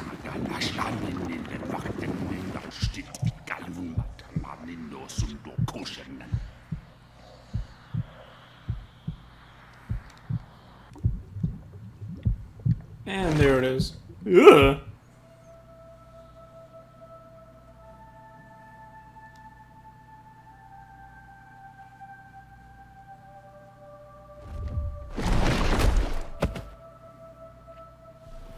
You pay for this!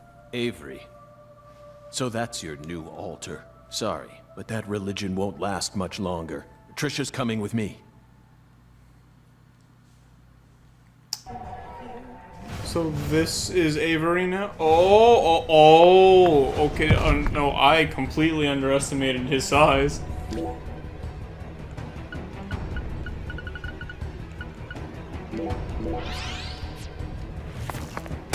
Still gonna shoot you in the face though.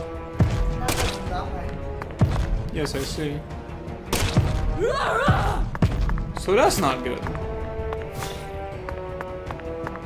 Smack! Oh!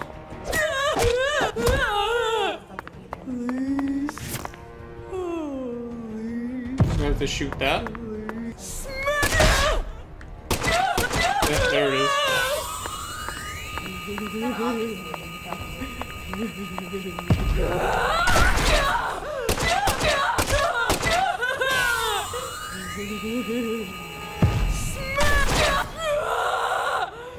That ain't fair! Why a little boy with whatever the fuck that is?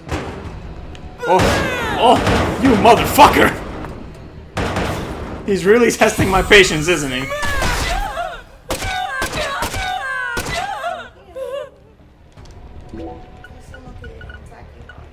You wait right there while I administer first aid.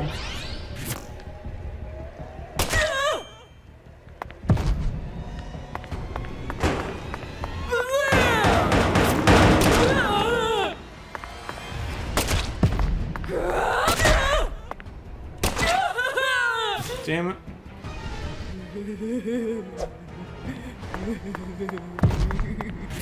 Can I shoot that up, like, as he goes to pick it up? I guess not.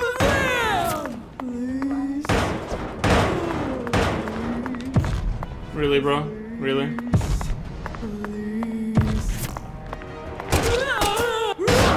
Ow. Oh, that's why I can't charge my thing. I don't have the concentration. I need coffee.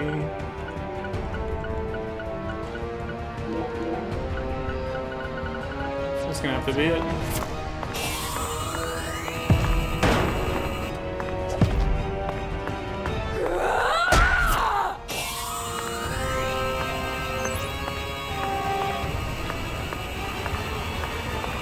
Really did. That hurts. Owie. What is that anyway? Jesus fucking Christ! Oh, the sound effects. Okay, so for some context, guys, I'm wearing headphones and Lizzie's just watching the TV, so she has no idea what I just heard. It's hard to describe, Lizzie.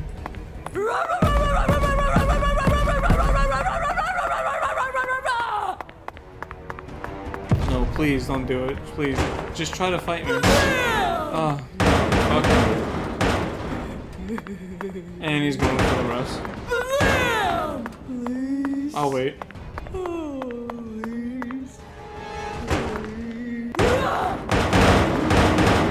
It's gonna hurt Patricia. Oh my god, how many of these does he have?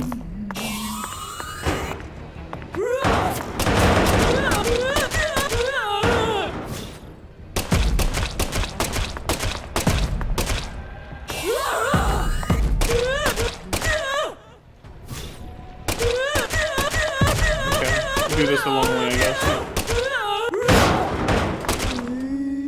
I'm not even worried about getting hurt anymore.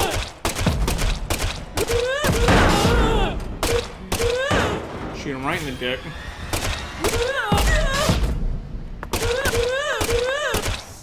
Stop it! I ain't bad. I don't want to die. A version.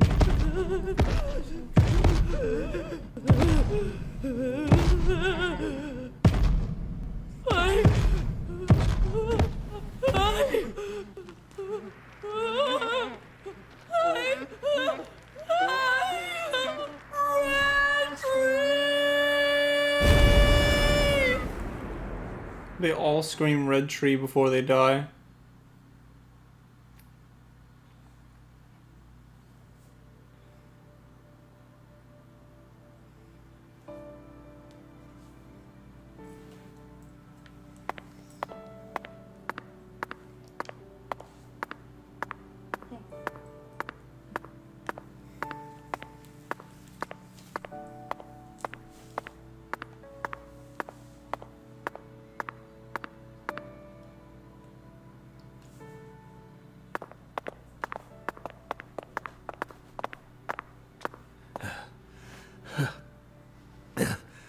Patricia, you've become such a beautiful young woman.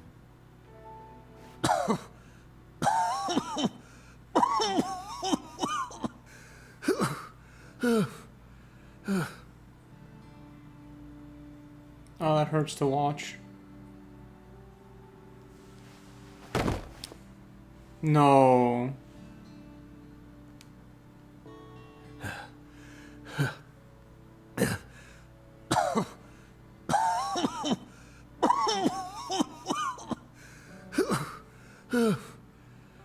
Didn't he beat cancer? Why are you here?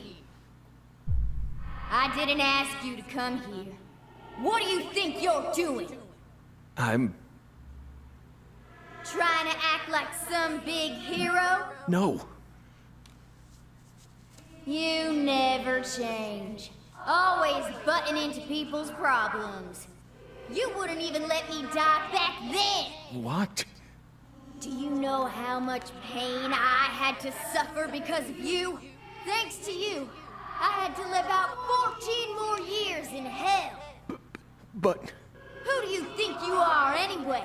You should have just let me die! I could never do that.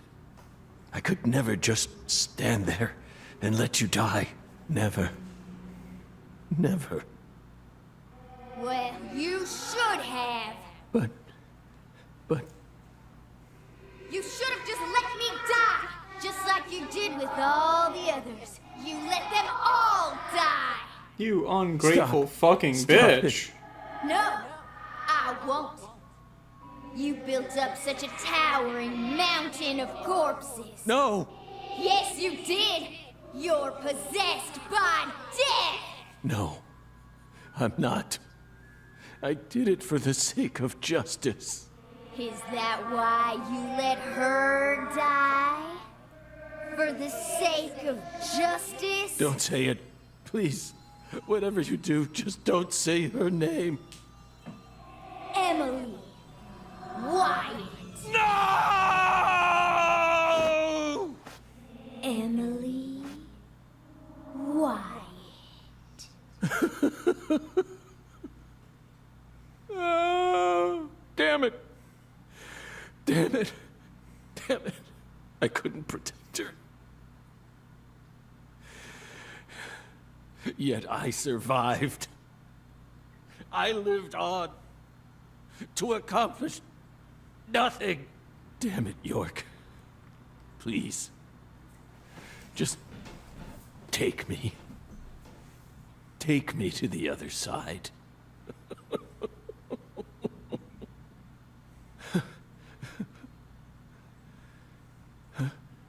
York? No. It's me, Zach. Kaysen. Oh, don't give me that look, Zach. I'm awful sorry I'm not York.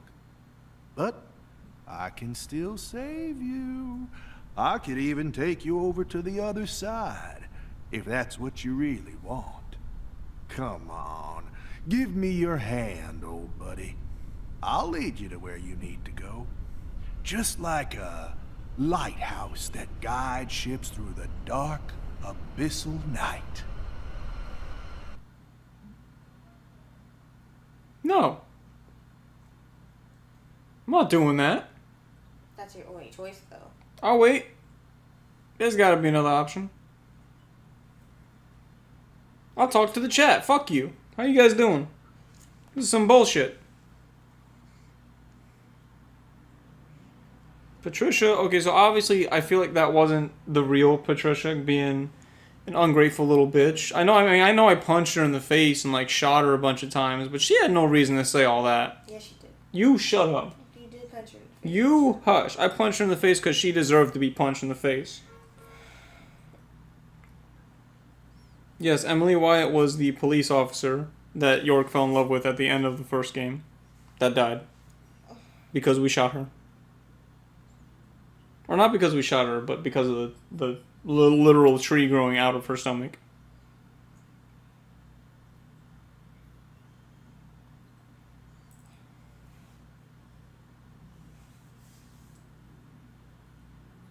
Man, this is some fucking bullshit.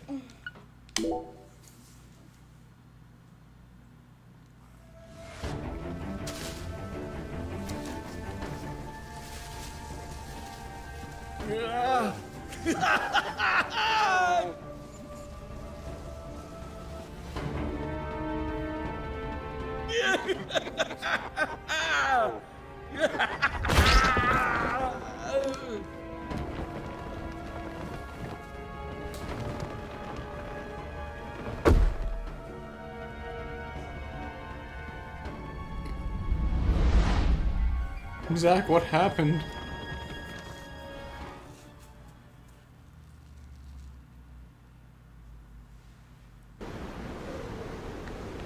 Oh, welcome, Zach, to the Red World. You become such a fine monster. I don't think that was before. Lena and George can never hold a candle to you. They really disappointed me, especially Lena. I can't believe she actually tried to outwit me. Right at the very end. See, my... Wait, what? You can't let Patricia die.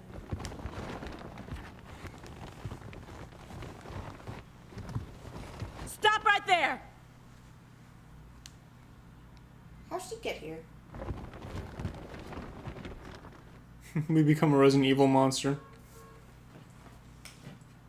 Is that you, Morgan?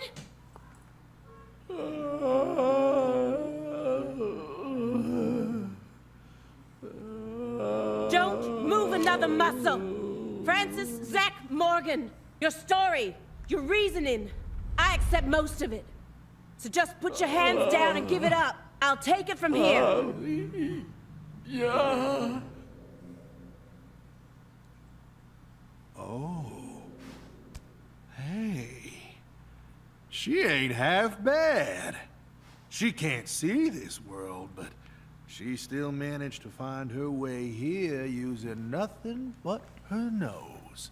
She's like a genius pianist who can play Chopin without looking at any sheet music. She's got potential. Isn't that right, Zach? Ooh, I just got a nugget of an idea. I know the perfect way to use her. I just realized he's not human, yet he wears glasses. Wouldn't you expect an all-powerful being like deity to have perfect eyesight? You're on the timer. Yeah, I see that. I'm trying to figure out... trying to make sense of everything.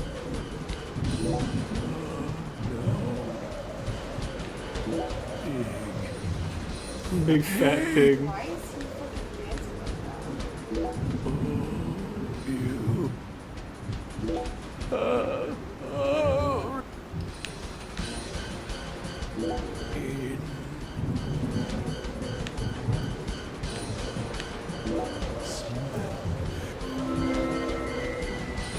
Ah.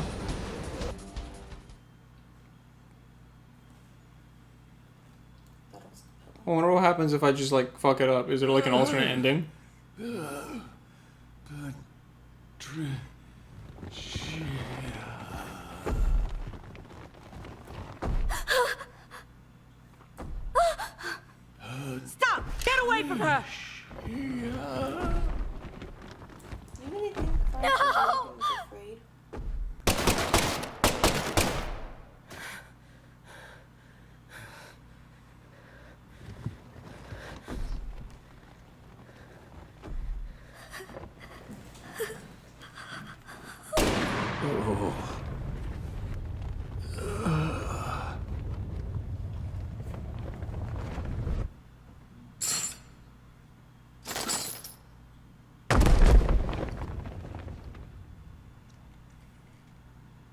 You're Zach?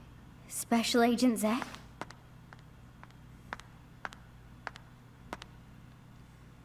You came to save me, didn't you?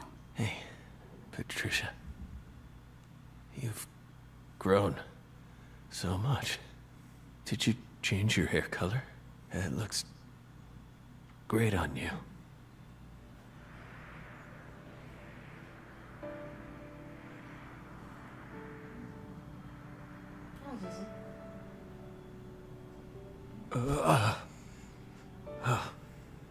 Good. Good. Looks like I made it. Zach! Tricia. I don't have much time left. I'm just glad I got to see how much you've grown before it all ends. What are you saying? Don't be stupid. Don't worry. When I die, so will this tragedy. I always knew it would. He and I are two sides of the same coin. We've always been one in the same. If I disappear, so will he. You don't need to worry. Patricia, you can be happy now. No, you're not allowed to do that. The contract's still in effect. Here, look at this. Was this all a big lie? I promised to protect you from all the evil in our world. You need to uphold the contract. Zach, you saved my life. You're the only reason I'm alive right now. That one time, when I wouldn't stop crying, remember what you said? Our world is filled with pain. Evil, violence, betrayal, jealousy, lies. Unseen despair is always waiting for a chance to paralyze us. Sometimes you might feel like you'd be better off dead. But you can't give up. Never forget. Your life is your own. Those words freed me from the chains of my destiny. If it weren't for you, I would have died a long time ago. Please, Zach, I still need this contract. Please keep protecting me. Morgan! Get away from her! Wait, you're misunderstanding. Get away before I count to 3, or I'll shoot! 1, You gotta be fucking No! kidding me. Listen to me! 2, 3! No!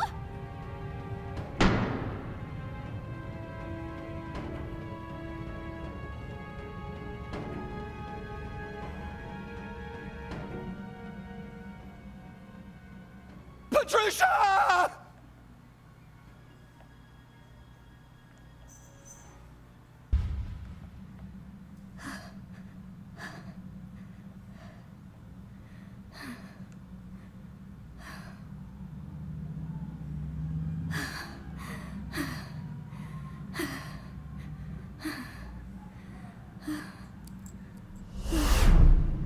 Ricochet. I fucking called. I was gonna call that. The contract is Can't all be.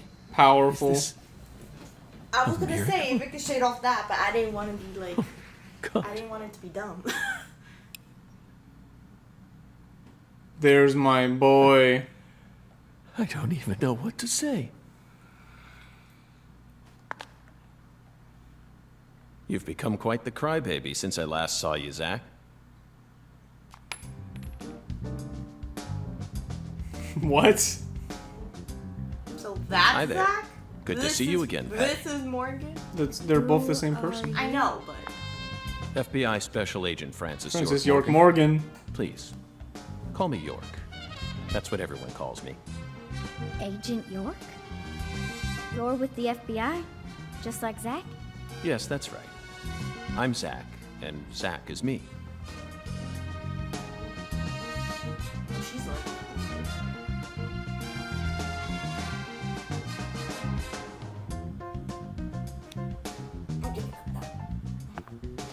I don't understand, but I love it. I feel like I've always known about you two. Just what are you? We're your old friends, Patty. Now and forever.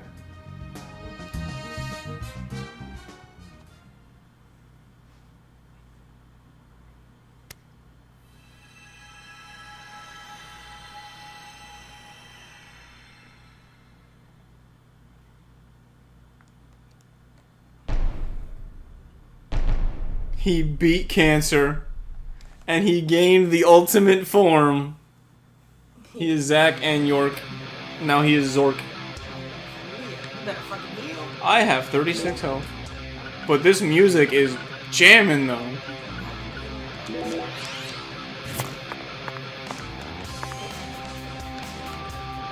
So...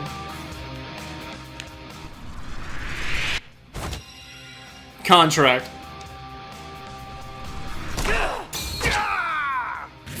That's interesting. Aim carefully, sister. I'm warning you.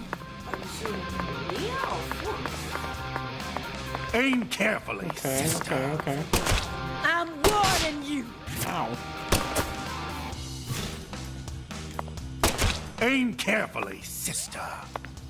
Freeze! I mean, the first and the second game. Aim carefully. Freeze! First game. Wait, hang on. Don't distract me.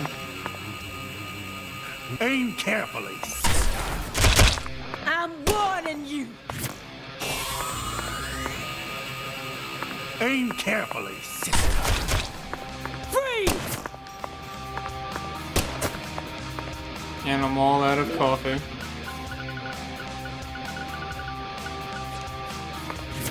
Aim carefully, sister. I'm warning you. Can I just like punch her? Aim carefully, sister.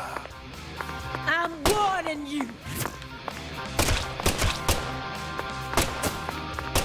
Aim carefully.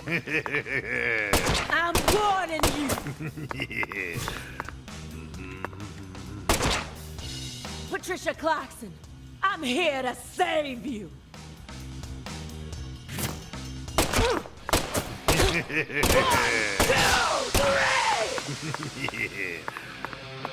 That's not good.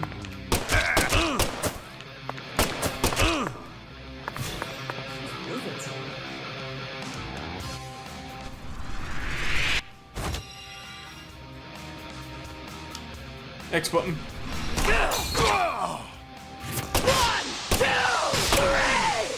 Ah.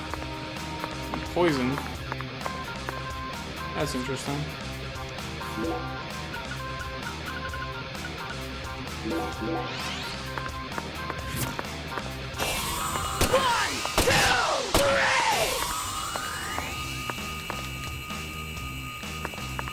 Aim carefully, sister. I'm warning you.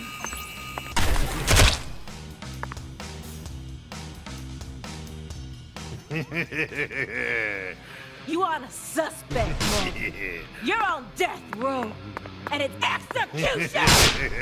Damn. Execution!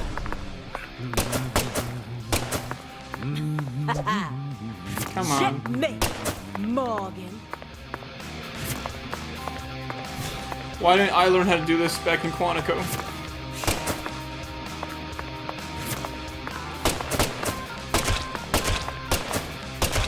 You are the suspect, Morgan. You're on death row. You are the suspect, Morgan. You're Okay, on death row. okay. Cutting it real And it's close time here, for trying to your punch him. execution.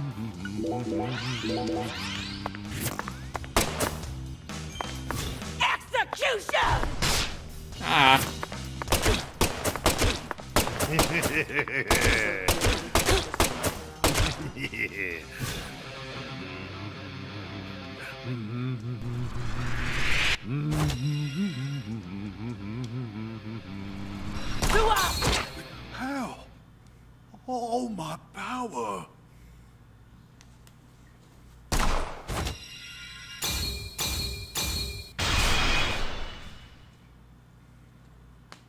If the contract protects him. Out of all things.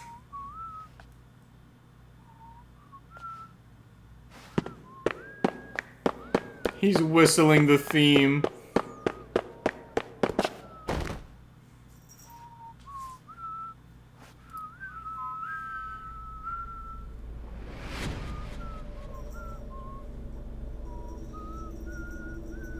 Could you imagine running and like the killer chasing you was whistling this?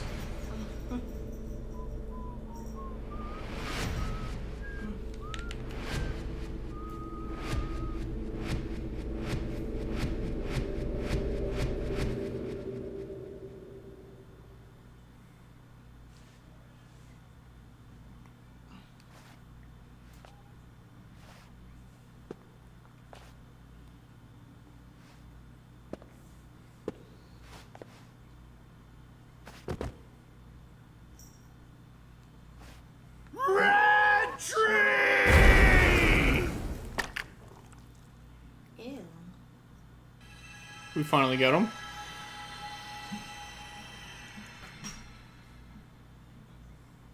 Zach!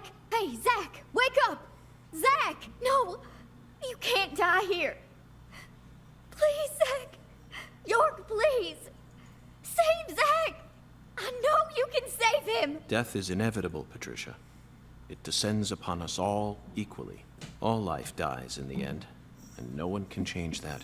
But we're finally together again! This isn't fair! Come on! Fulfill the contract! Sorry, but this is an extenuating circumstance. Deuces. Then sign a new one with me! This contract isn't valid anymore. Now, I'm going to protect you from all the evil in the world. And I plan on keeping my promise. So you're not allowed to die before I do. Go on. Sign the contract. Come on, sign it. Now!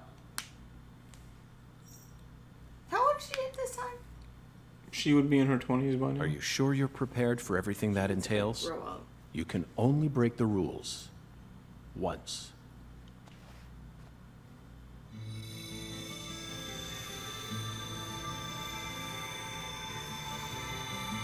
What the fuck?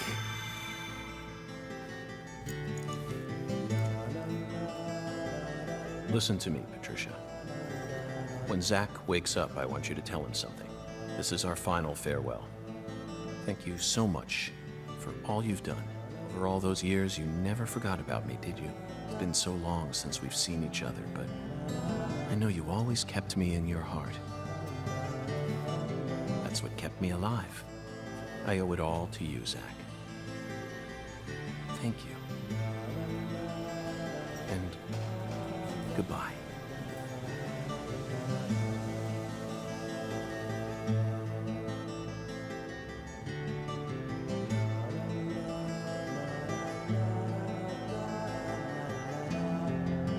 You good? No.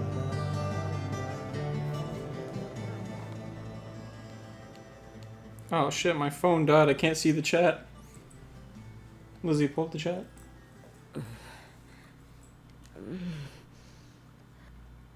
I didn't even realize my phone was at that low of a battery. Oh, that's 8.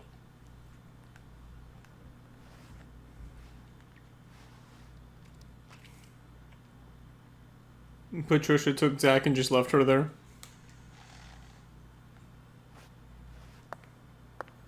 Isaiah says, explain, please. OMAO.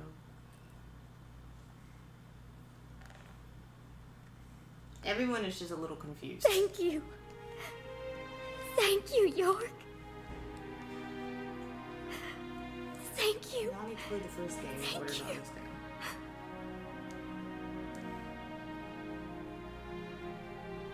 He who fights with monsters should see to it that he himself does not become a monster.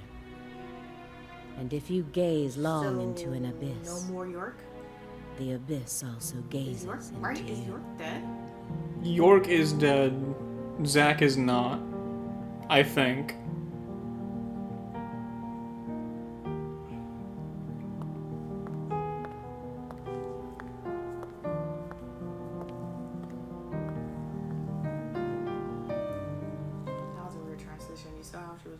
Yeah, it's fine.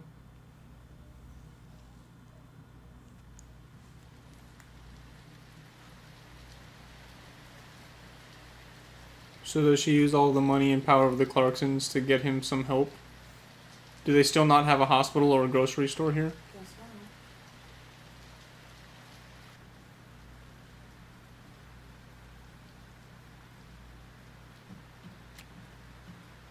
Much blood was shed, and many precious lives were lost. Avery Smith was indicted on 11 charges, including kidnapping Patricia Clarkson, illegally disposing of Lise Clarkson's corpse, Oh my and God, distributing the yeah. illegal substance known as Sang Rouge. He's currently serving a term of 381 years at a state prison in Angola, God. Louisiana. Damn!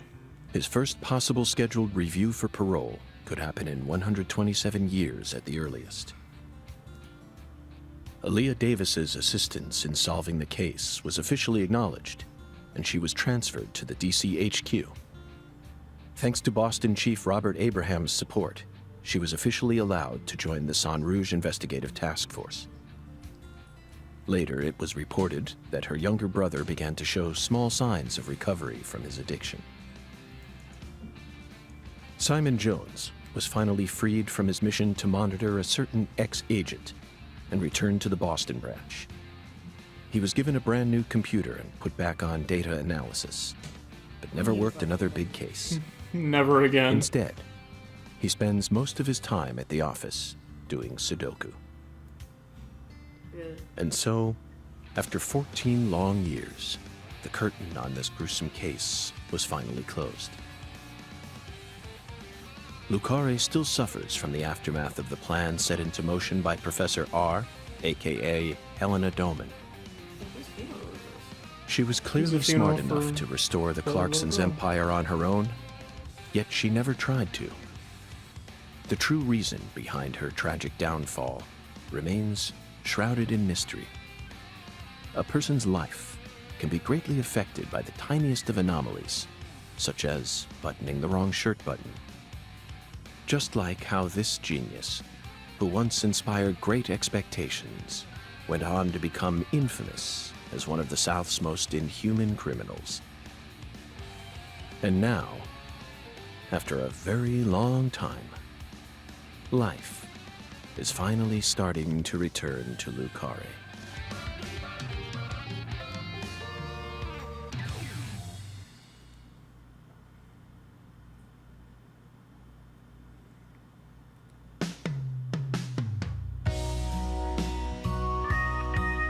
Thank you, Sweary.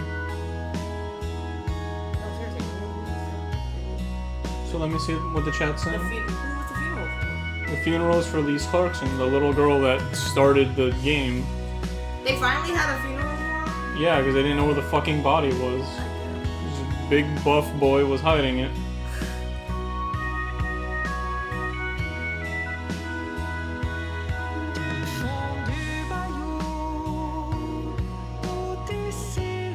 Isaiah has not been paying attention. He doesn't know who York or Zach is. Yeah. Jeff Blumkate, Jeff. So, oh, Lizzie, fun fact, the same person that voices Patricia also voices Morgana from Persona 5. So, basically, Isaiah, because you're a small brain, what happened was, in the beginning of the game, York had signed a contract with Patricia saying, I will protect you from all the evils in the world. And... No, Lizzie, don't distract me. Oh. Jeff Crane, both voiced by the same voice actor. So, he signed this contract, and we go throughout the game pretty much punching and shooting her, but not killing her, because that would be evil. And after the case had been initially solved, the body was still never found. So Aaliyah Davis, the female FBI character, blames York, who is now Zach, because he has split personality disorder due to traumatic events earlier in his life. She blames him. She says he's the one that kidnapped her. He's the reason she's missing. when he himself figures it out during their initial interview. And he goes back to save her 14 years later. But by this point, he's dying of cancer. That's why his body was all fucked up like that. In the midst of saving her, Forrest Kaysen, the bad guy from the first game, who is a supernatural deity, comes back and he possesses Aaliyah Davis to kill him. He fights York because he's also on the same realm of existence as Forrest Kaysen, is able to fight him. So he does that. And only Patricia can see York because of her interaction with him and being around that plane of existence. She demands he signs a new contract to save Zach's life, who is his physical body. He does that, self-sacrificing himself and saving Zach's life. And then they had the funeral for the little girl. Do you understand? Shut up, Lizzie. Oh, watch him say no? Okay.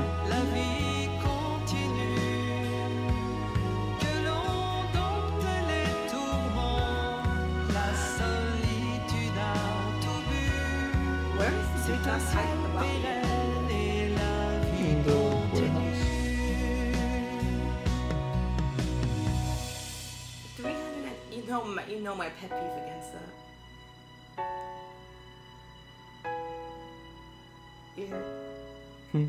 You know my pet peeve against that. You'll be fine. 300, just give him a life without parole. It's not that hard. Why did you have to be so specific? Could you imagine if he lives those 300 years and he gets out? How can you be surprised?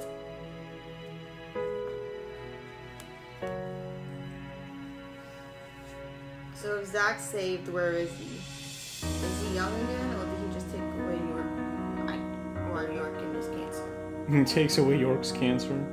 Took away his cancer. Yeah. That'd be legendary. We don't know yet. He gets up and his body is just revitalized. I guess we'll find out after the credits. I fucking hope so. We don't know what happened to Zach right after. See, that's the thing though. I thought York was the physical form and Zach was the personality. No, they switched.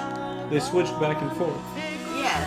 But because Zach as a child witnessed his parents' murder and was scarred for life by Kaysen, he developed the imaginary friend that is York, and they switched bodies.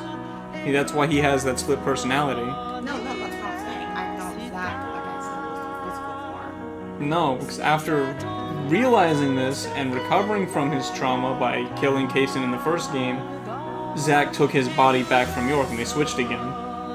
But in doing so, he lost connection with York.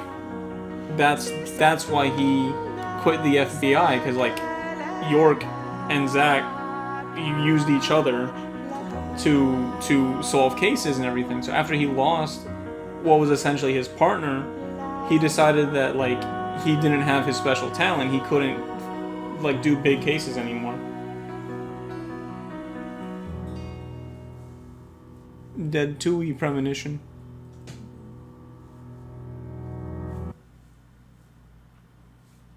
Alright, after credits. Come on, give me something.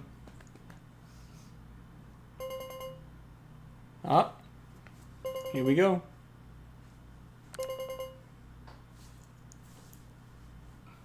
Look at my boy! This from Professor He's healthy!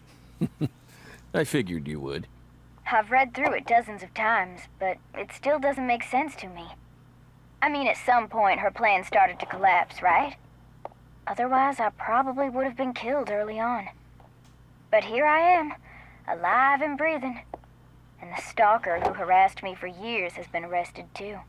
Not only that, but now I have a brand new life waiting for me as heir to the Clarkson Empire.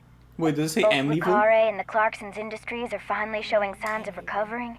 It's just hard for me to believe that this all went according to her plan. Yes, I understand how you feel. No matter how you look at it, things couldn't possibly have ended up perfectly in accordance with her plan. How can you be sure of that? Crystal Lake? You earned a new life for yourself through the effort you put into it. It definitely wasn't something that Lena gave to you. You made this life possible. You didn't do it all on your own, of course. You were only able to come this far thanks to everyone who supported you along the way. Could anyone really believe that Lena was the one who orchestrated all this? There's no way. I'm positive. All the people you've met thus far, and all the things you've experienced, created the person you are now.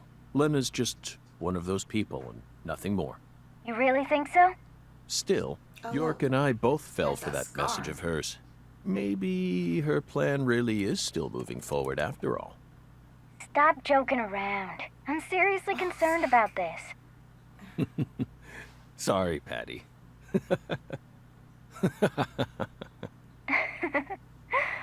What am I going to do with you, Zach? By the way, did you change your hair color back in order to signify some important decision you made? Yeah, I guess I did. After losing everything, I finally found my true self. So I've decided to accept everything that comes to me from this point on. I think that color looks great on you. Really? Thanks, Zach. I'll never give up. I'm determined to overcome my cursed blood, whatever it takes. And you will. That's why York chose you to be his assistant, you know. He always knew you had it in you. Wow. Who's he talking to? He really thought that highly of me? Suddenly I feel really motivated now. This is crazy. I don't even know what I should get started with first. Now that's the Patricia Clarkson I know. Oh, I got it. I want to go and get one of Alexis's chocolate sundaes. Not a bad idea. They are to die for. Yeah, they're like the deadly premonition of ice cream. She said it. Lol. Well, so long, Zach. I'll come visit you next summer. Louisiana summers are just too hot for me to handle. You're always welcome here. Bye now. Like how he's a dead. I like how he has a. He's got like a Dalmatian. Yeah.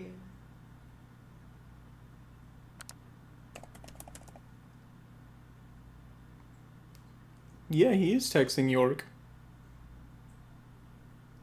Tell E I said I. Who's E? Emily. Oh, Emily. Oh, they're in heaven. Now look at him all buff and shit. He legit took away his cancer. I mean, at least his not wrong in that one. Feels like today is going to be another wonderful day. Now, time for some coffee. No matter what the plan is, coffee should always come first. Isn't that right, Emily? What?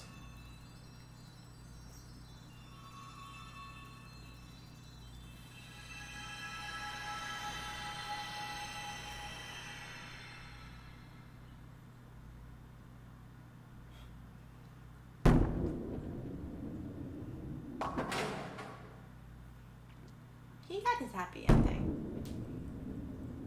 His cancer's gone and he could retire in peace. Hoongown. He's bowling.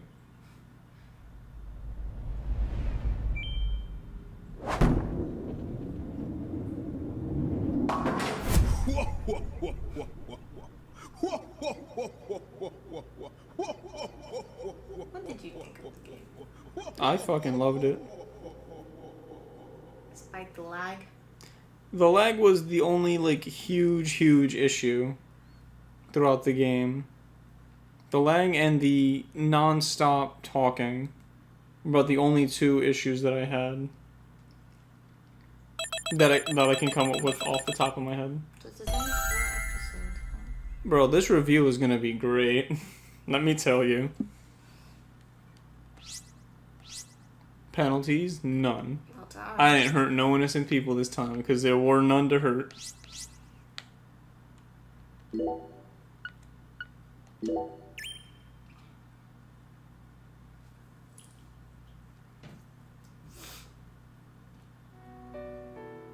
Oh, look at that. Aw, he did visit her next summer. Oh my god, this is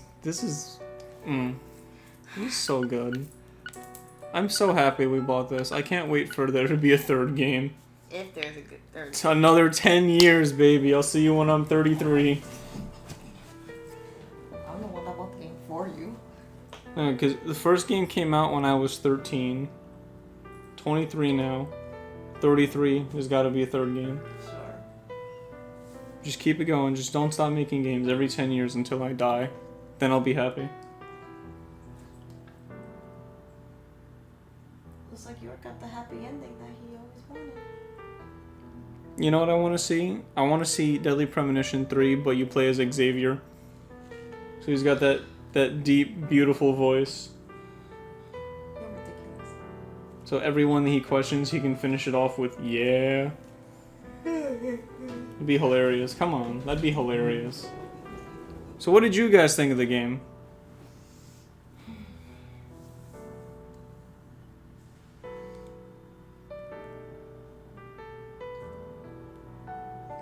See, apparently, let me say something, because apparently they put out an update that fixed the frame rate, but I never turned the game off. I just left it on, like, sleep mode. So let me see if there is a software update. Via internet. Via internet? Mm-hmm. Oh, well, frame rate still sucks.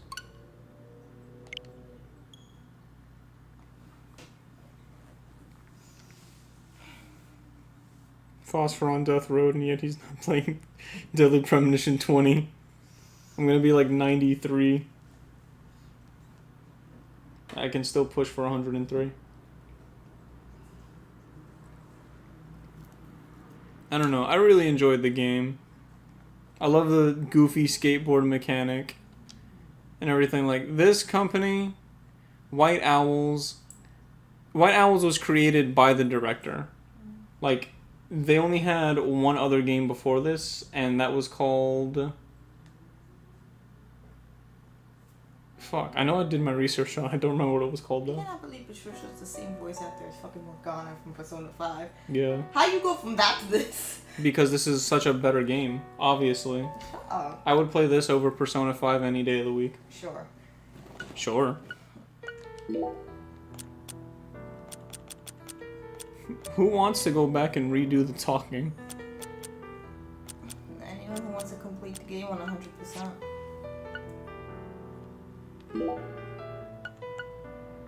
What if I reload my last save? Why are you like this? I'm just curious. Just end the stream. I'm just curious. This is something that I always do. Like, what if I reload the last save? Because sometimes it'll start a whole new game, like New Game Plus. And other times it'll just reload your last save before you beat it. New Game Plus, you didn't even update anything.